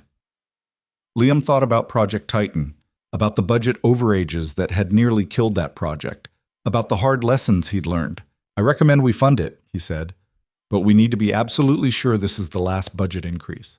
I want infrastructure to bring in an external consultant to validate the estimates. If the consultant agrees we need the additional capacity, we fund it. If not, we find another solution. Sandra looked surprised, but nodded. That's fair. Catherine considered it. How much will the consultant cost? Probably $15,000, Sandra said. So we're spending $15,000 to validate spending $120,000? We're spending $15,000 to avoid another surprise later, Liam corrected. The consultant validates not just this estimate, but all the remaining infrastructure costs. That gives us confidence for the rest of the project. Catherine drummed her fingers on the table. Fine, get the consultant. But this is the last budget increase, Carter. I mean it. Understood. The consultant came in, reviewed everything, and confirmed Sandra's estimates were accurate. Finance approved the additional budget. Crisis averted, but Liam's contingency fund was now completely gone. Any other problems would have to be solved with the resources they had. He was in his office late one Thursday evening, reviewing the updated timeline when his phone rang. Emma's school. Mr. Carter, this is Principal Morrison. Emma got into a fight today. Liam's stomach dropped. A fight? Another student was teasing her. Emma pushed him. He pushed back. It escalated from there. Is she okay? She's fine. A few bruises. But we need you to come pick her up. We've suspended her for the rest of the day. Liam looked at his computer screen, at the meeting scheduled in 20 minutes. I'll be there in 15. He called Derek on the way out. I have to leave. Family emergency. How long? Rest of the day? Maybe tomorrow. Derek sighed. Fine. But we've got the stakeholder review Friday. You can't miss that. I won't. Emma was sitting in the principal's office, her arms crossed, a defiant look on her face. She had a bruise forming on her cheek and her shirt was torn. What happened? Liam asked once they were in the car. Tyler said you weren't a real manager, that you were just pretending. Emma's voice was fierce. I told him to shut up. He didn't, so I pushed him. Liam pulled over, turned to look at his daughter. Emma, I know I shouldn't have pushed him, but he was being mean about you. Sweetheart, you can't hit people just because they say things you don't like. Why not? You stand up for what's right. You told me that. Standing up for what's right doesn't mean fighting. Then what does it mean? Emma's eyes were wet now. Because everyone says stuff about you. That you don't belong, that you're going to fail. And I'm tired of hearing it. Liam felt something break in his chest. He pulled Emma into a hug. I'm sorry you have to hear that stuff. Is it true? Are you going to fail? I don't know, Liam said honestly. Maybe, but I'm trying really hard not to. Then you won't, because you're the best. Liam held his daughter and wished he had half her confidence. That night, after Emma was asleep, Liam sat on his apartment's small balcony and let himself feel it all.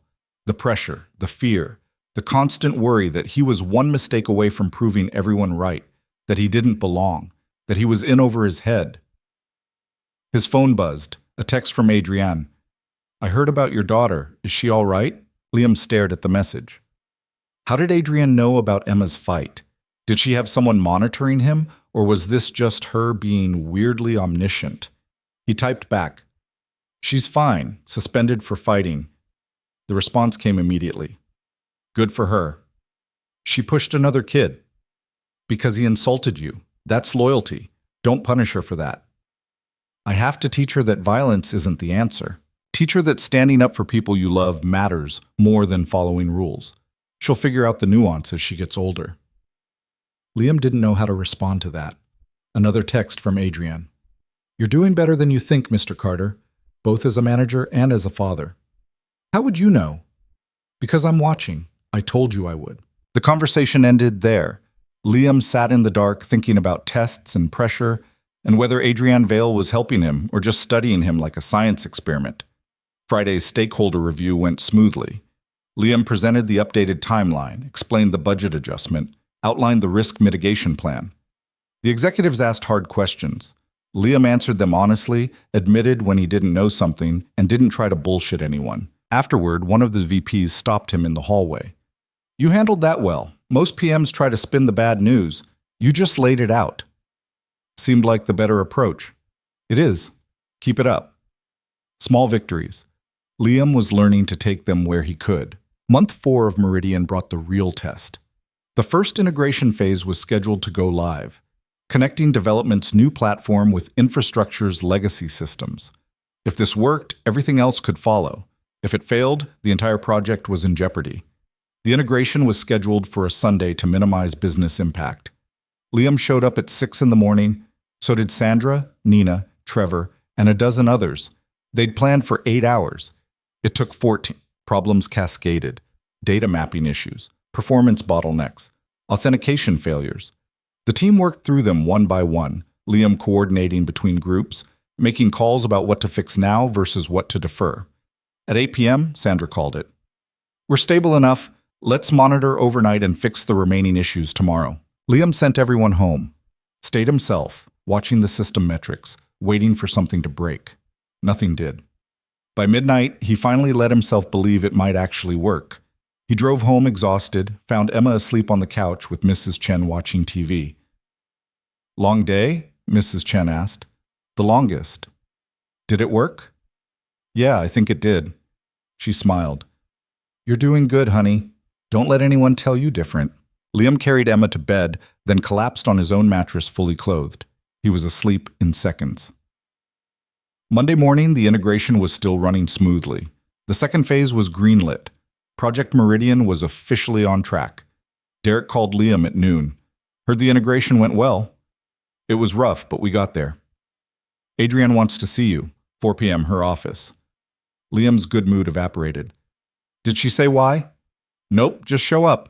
At 4, Liam walked into Adrienne's office. She was standing at the window, like always. The integration succeeded, she said. Yes. Despite multiple technical challenges and a timeline that ran 6 hours over. We handled it. Adrienne turned to face him. You've been managing Meridian for 4 months. In that time, you've had 1 major timeline slip, 1 budget increase, and 1 integration that almost failed. By most metrics, that's not a stellar performance. Liam felt his defenses rise. We recovered from all of it. I'm not finished. Adrienne walked closer. By most metrics, that's not stellar. But metrics don't tell the whole story. What they don't show is that you identified and fixed systemic communication problems. That you brought in outside validation for budget concerns instead of just asking for more money. That you worked a 14-hour Sunday to make sure the integration succeeded. She stopped in front of his chair. The question is whether you're learning from the mistakes or just surviving them. So tell me, Mr. Carter, what have you learned? Liam thought about it, really thought about it. I learned that I can't fake technical knowledge, he said slowly. I have to ask questions even when I feel stupid asking them. I learned that admitting mistakes early is better than hiding them and hoping they go away. And I learned that people respect honesty more than perfection. Adrian nodded. What else? That leadership isn't about being the smartest person in the room. It's about making sure the smart people can do their jobs without killing each other. Good. Adrienne walked back to her desk. You're going to make more mistakes on Meridian, probably big ones. The question is whether you'll break when they happen or whether you'll keep fighting. Which do you think it'll be? I'll keep fighting, Liam said.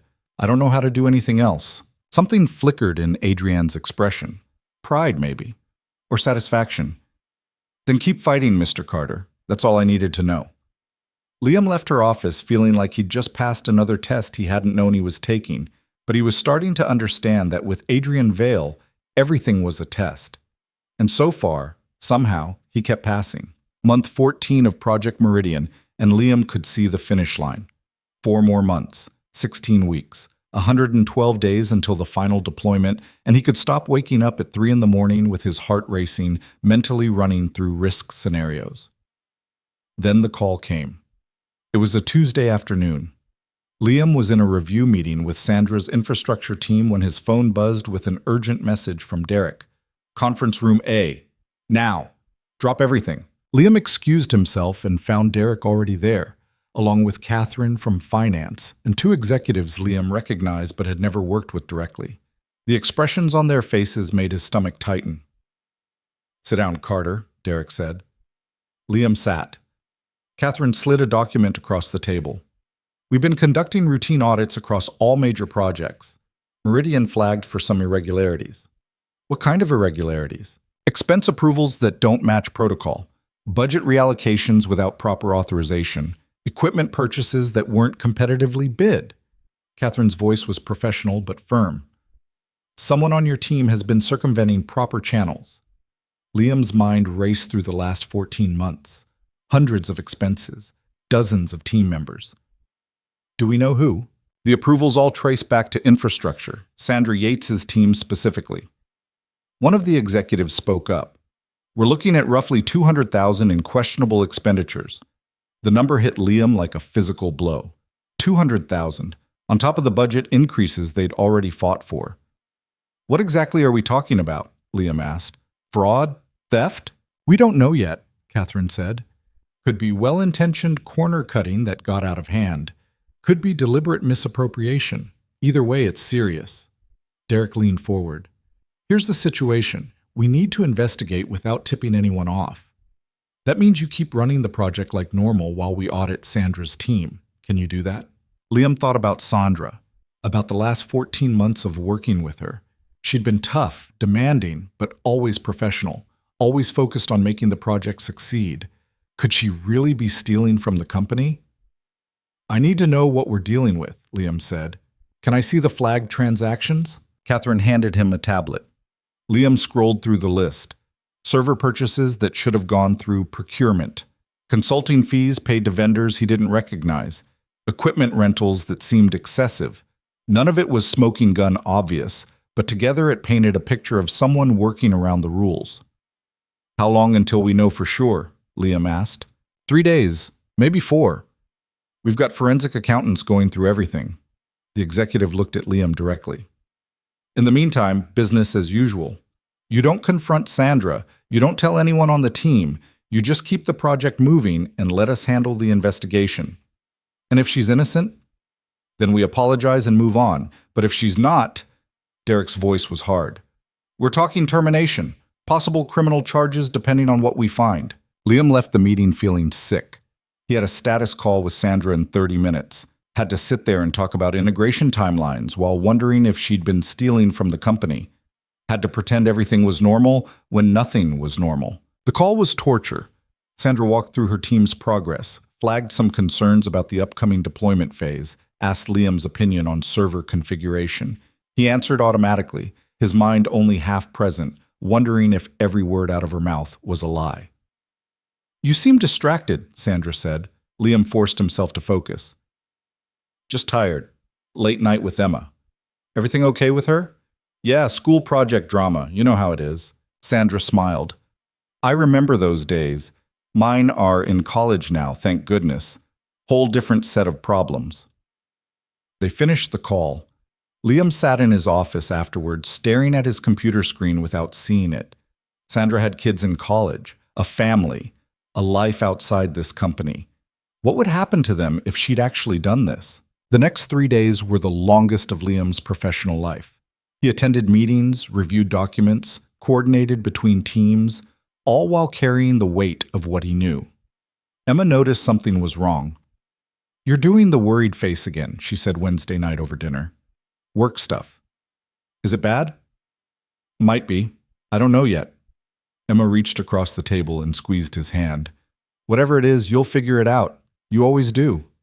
Liam wished he had her confidence. Friday afternoon, Derek called him back to conference room A.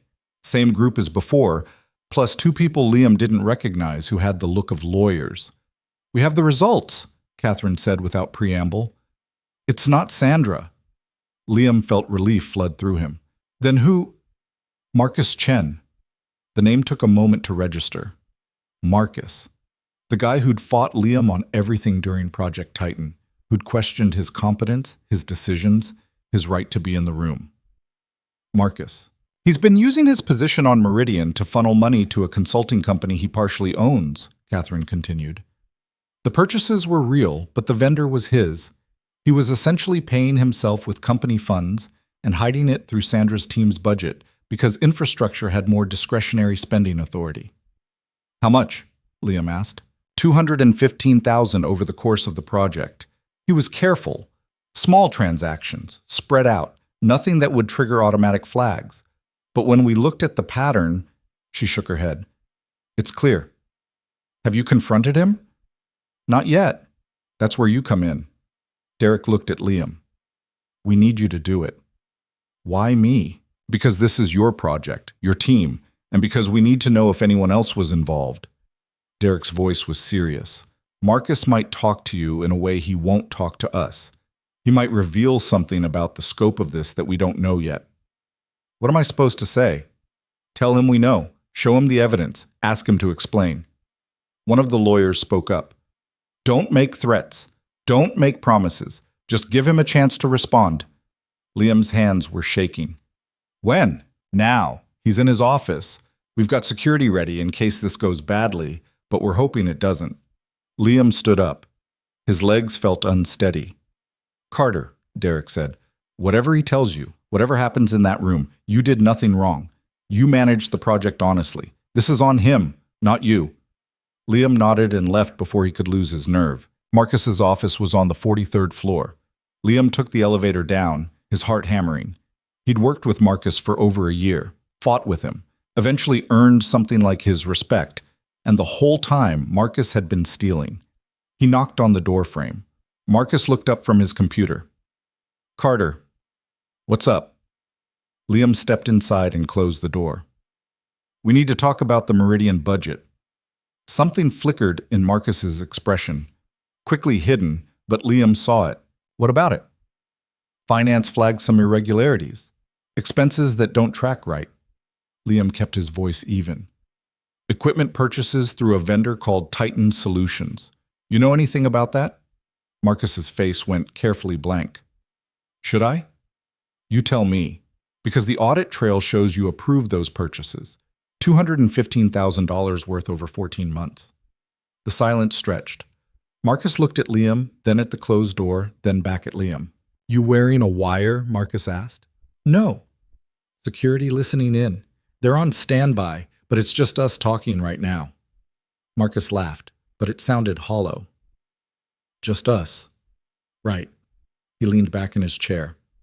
"So what happens now? You call security and I get perp walked out?" "That depends on what you tell me."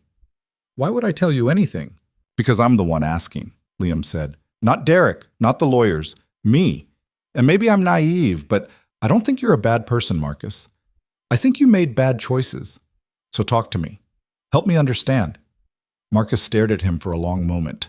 Then something in his face crumbled. You know what it's like to work here for 10 years and watch people like you walk in and get handed everything? His voice was bitter. I've got an MBA from Northwestern, a decade of experience, and I'm still grinding away at middle management while you show up off the street and get promoted in 4 months. So you stole. I took what I earned, what the company should have been paying me if they valued loyalty and experience. Marcus stood up, started pacing. Do you know how much Adrienne Vale made last year? $83 million. The company had record profits, and they gave me a 3% raise. 3%. That doesn't justify theft. No, it doesn't. But it explains it. Marcus stopped pacing. I started small, a consulting contract here and there, told myself it was fair compensation for all the unpaid overtime, all the weekends I gave this company. Then it got easier, the amounts got bigger, and nobody noticed. Until now. Yeah, until now. Marcus sat back down heavily. I'm done, aren't I? Probably. Criminal charges? I don't know. That's not my call. Marcus nodded slowly. For what it's worth, the work was real. I actually provided the consulting services. I didn't just pocket the money. That might matter to the lawyers, I don't know. Liam hesitated. Was anyone else involved? No, this was all me. Sandra's team approved the expenses because they trusted my judgment. They had no idea the vendor was mine. Okay. That's it? Just okay? Liam looked at Marcus. This man who'd made his life difficult for months, who'd questioned everything he did, who'd stolen from the company they both worked for. And all he felt was tired. I don't know what else to say, Marcus. You made your choices. Now you deal with the consequences. Right. Marcus's voice was hollow. Can I ask you something? What? Do you think she actually cares, Adrienne, about any of this? About whether we're honest or loyal, or whatever the hell she's pretending to value? Marcus's eyes were hard. Or is this all just a game to her? Another test to see who breaks and who doesn't? Liam thought about the parking lot, about the note he'd left, about 14 months of being watched and evaluated and tested. I don't know, he said honestly. Maybe both. Yeah, maybe. Marcus pulled out his phone. I'm calling my lawyer. You should probably get security. Liam left, called Derek from the hallway. Within 10 minutes, Marcus was escorted out of the building. Liam watched from his office window as Marcus walked to his car, a security guard on either side. Then he sat down and tried to process what had just happened. His phone rang. Adrienne. I heard about Marcus. Word travels fast. It always does. Are you all right? The question surprised him. I'm fine. You just confronted someone you worked with for over a year about embezzling from the company. That's not fine. Adrienne's voice was gentler than usual. Come to my office. I have a team meeting in 20 minutes. Cancel it. Come now. Liam took the elevator up. Adrienne was waiting by the window, like always. Tell me what happened, she said. Liam walked through the conversation with Marcus. The confession, the bitterness, the question about whether any of this mattered to her. What did you tell him? Adrienne asked when he finished. That I didn't know. Honest answer. She turned to face him. Do you want to know the truth? I'm not sure. I'll tell you anyway. Adrienne walked to her desk, pulled out a file. I knew about Marcus 3 weeks ago. Liam felt something cold settle in his chest. You knew? Finance flagged it during their audit. I asked them to dig deeper before taking action. Why? Because I wanted to see what you'd do. Adrienne's eyes were steady on his. I wanted to see if you'd protect him, if you'd look the other way, if you'd try to minimize it to avoid the disruption to your project. You used me to test him? I used the situation to test you both. Marcus failed. You passed. Liam stared at her. That's sick. It's necessary. Leadership isn't just about managing projects, Mr. Carter. It's about making hard calls when people you work with betray the trust you've built. I needed to know you could do that. So this was all just another one of your experiments. Yes and no. Adrienne set the file down. Marcus was stealing. That's real. The consequences for him are real. But how you handled it? That told me something important about who you are. And who am I? Someone who can be trusted with more than just projects. Adrienne walked around her desk. I'm restructuring the senior leadership team, creating a new position, Vice President of Project Operations. It would oversee all major initiatives across the company. Budget of $50 million annually, 15 project managers reporting to you. The number made Liam's head spin. That's enormous. Yes, salary would be $165,000. Executive benefits, a real leadership role. Adrienne leaned against her desk. But it means more tests, more pressure, more situations where you'll have to choose between what's easy and what's right. And I need to know you can handle that. Why me? There are people with way more experience. because experience doesn't mean integrity, because credentials don't guarantee character, because in the last year and a half you've proven something that most people never prove, that you're exactly who you appear to be. Adrienne's voice was quiet. That parking lot note wasn't a fluke, Mr. Carter. It was who you are. And that's what I'm investing in. Liam thought about it, about the warehouse, about the grocery store, about Emma asking if they were going to be okay. Can I think about it? You have until Monday, but before you decide, I need you to understand something. Adrienne met his eyes. This isn't charity. This isn't me being nice. I'm offering you this because I believe you'll make the company better, make our leadership better.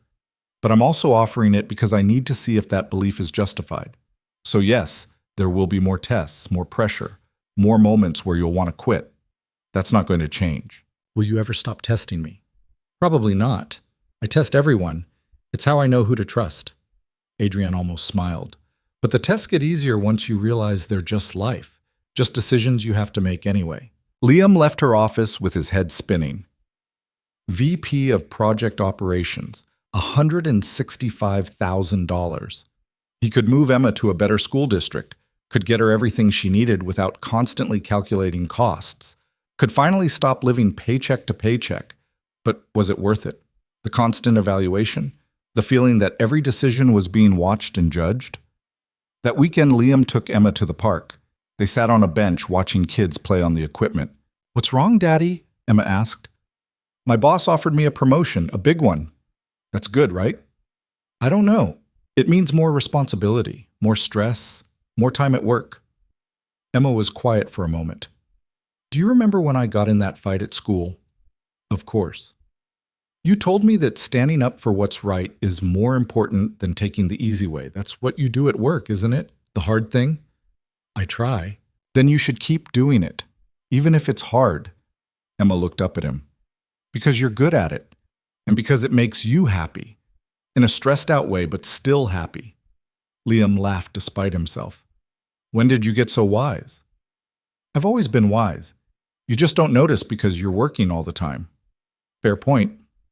Monday morning, Liam walked into Adrienne's office at 8 a.m. "I'll take the position," he said. "But I have conditions." Adrienne raised an eyebrow. "You're negotiating?" "I'm setting boundaries. I'll work hard. I'll make the tough calls. I'll handle whatever tests you throw at me. But I need time for my daughter, real time, not just leftover scraps at the end of exhausting days. So no meetings before 8 or after 6 unless it's an actual emergency. And I need at least one weekend day that's completely mine." "That's reasonable. And I need you to stop treating everything like a test. If you have concerns about how I'm handling something, just tell me. Don't set up elaborate situations to see how I'll react. Be direct." Adrienne considered this. "I can try, but I can't promise I'll always succeed. Testing people is how I understand them." "Then understand that I'm not a science experiment. I'm a person trying to do good work and raise my kid. If that's not enough for you, find someone else." Silence. Adrienne looked at him for a long moment.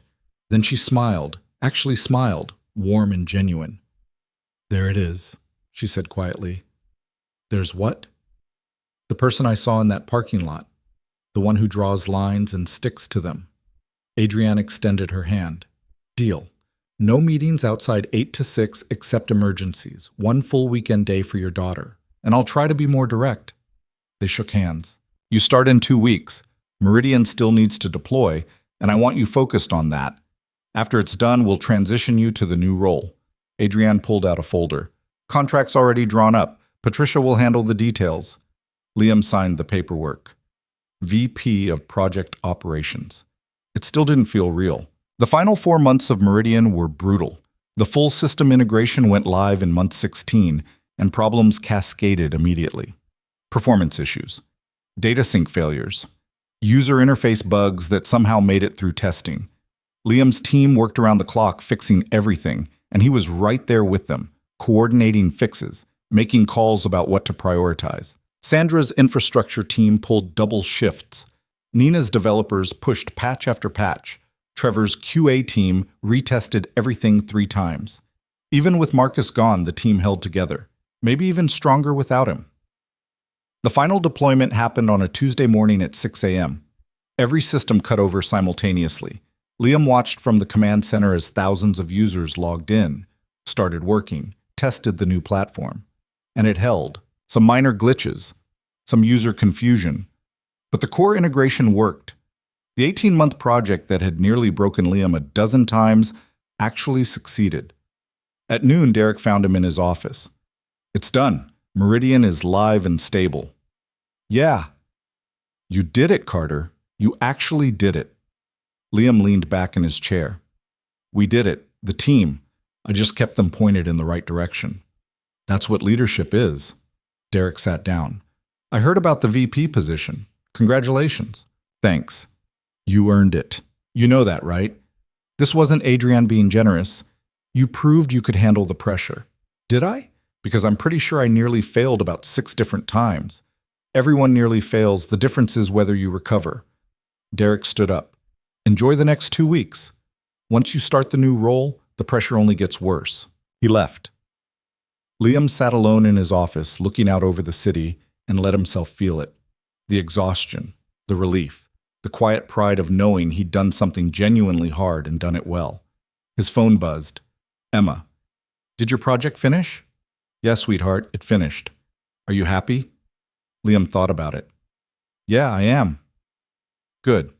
You deserve to be happy." 2 weeks later, Liam officially started as VP of Project Operations. His office was bigger, actual windows, room for meetings. He had 15 project managers reporting to him, each handling initiatives bigger than anything he'd touched before. The pressure was immediate and relentless, but he'd learned something over the last year and a half. Pressure was just another word for responsibility, and responsibility was just another word for caring about whether something got done right. 6 months into the new role, Adrienne called Liam to her office. He expected another project crisis, another test, another situation designed to see how he'd react. Instead, she handed him a file. "What's this?" he asked. "Succession planning documents? The board wants me to identify potential future CEOs, people who could run the company if something happened to me." Liam opened the file, saw his name listed among 4 others. "This is insane. I've been here less than 2 years. And you've proven more about your character than most people prove in a lifetime." Adrienne sat down. "I'm not saying you're ready now, but in 5 years? 10? You could be." "Why are you telling me this?" "Because I want you to understand what I saw in that parking lot, what I've been testing for all this time." Adrienne's voice was serious. "I saw someone who would do the right thing when no one was watching, and that's the rarest quality in business, in life. People who'll sacrifice short-term gain for long-term integrity. People who'll stand up when it costs them. People who won't compromise just because it's easier." "I'm not that special," Liam said. "I just did what anyone should do." "But most people don't. That's the point." Adrienne leaned forward. "I built this company on intelligence and ambition and ruthless efficiency. And it worked. We're profitable, successful, powerful. But somewhere along the way, I lost something. I stopped believing that doing the right thing actually mattered, that it led anywhere except to being taken advantage of. And now I'm watching you lead teams through impossible situations without losing yourself, watching you make hard calls without compromising your values, watching you be the person your daughter believes you are, even when it would be easier not to be." Adrienne's eyes were bright. "You're not just managing projects, Mr. Carter. You're proving that integrity isn't weakness, that honesty isn't naive, that all the things I stopped believing in might actually be true." Liam didn't know what to say to that. "You don't have to decide anything now," Adrienne continued.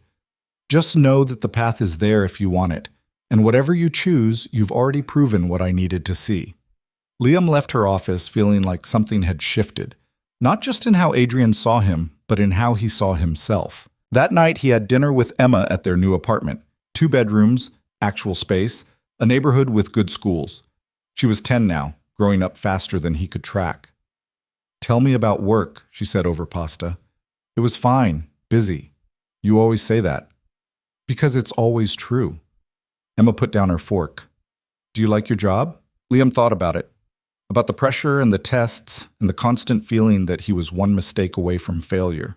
About the teams he'd led and the problems he'd solved and the knowledge that what he did actually mattered. "Yeah," he said. "I really do." "Good, because you work a lot. It'd be sad if you didn't like it." "You're right, it would be." "Daddy?" "Yeah? Why didn't you just drive away that day when you hit that fancy car?" Liam looked at his daughter. "You know why. I want to hear you say it."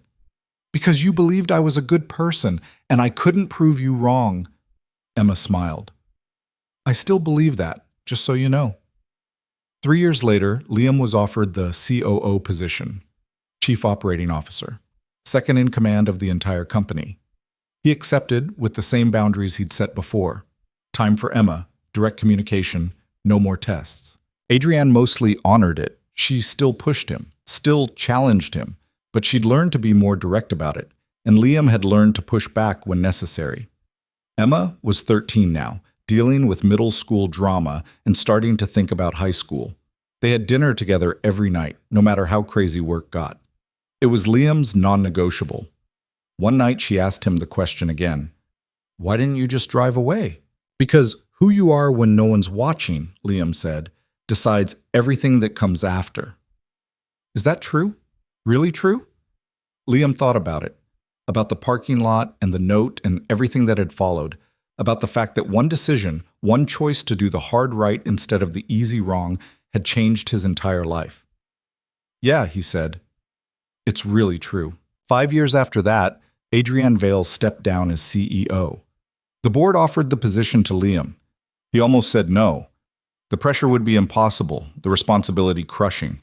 But Emma was 18 now, heading to college, and she told him the same thing she'd told him when he was considering the VP position. "You're good at this, Dad? And it makes you happy." In a stressed out way, but still happy. So Liam became CEO of Vale Industries. The company Adrienne had built from nothing. The company he'd stumbled into by accident, by choice, by leaving a note on a stranger's car because it was the right thing to do. The first thing he did was change the culture, prioritized honesty over performance, long-term trust over short-term profits. He promoted people who showed integrity even when it cost them, who made hard calls without compromising their values. He built teams that reflected what he believed about how work should be done. Some people left. Some thought he was too soft, too idealistic. But most stayed. Most thrived. And slowly, the company changed.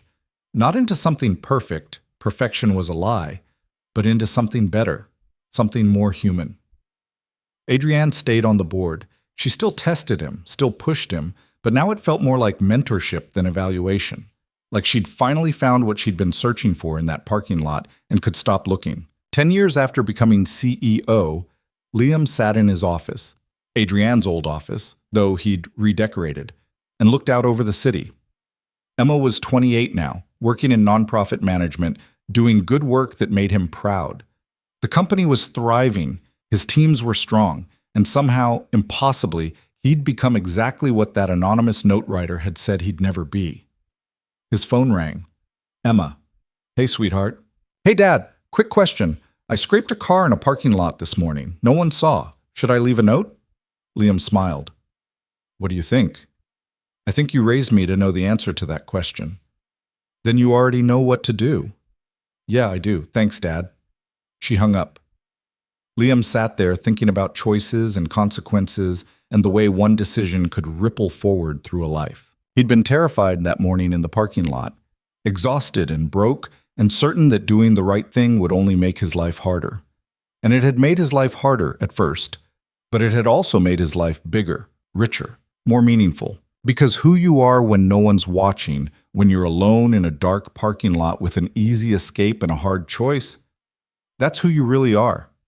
Not who you claim to be. Not who you hope to be. Who you actually are, in the moment when it matters.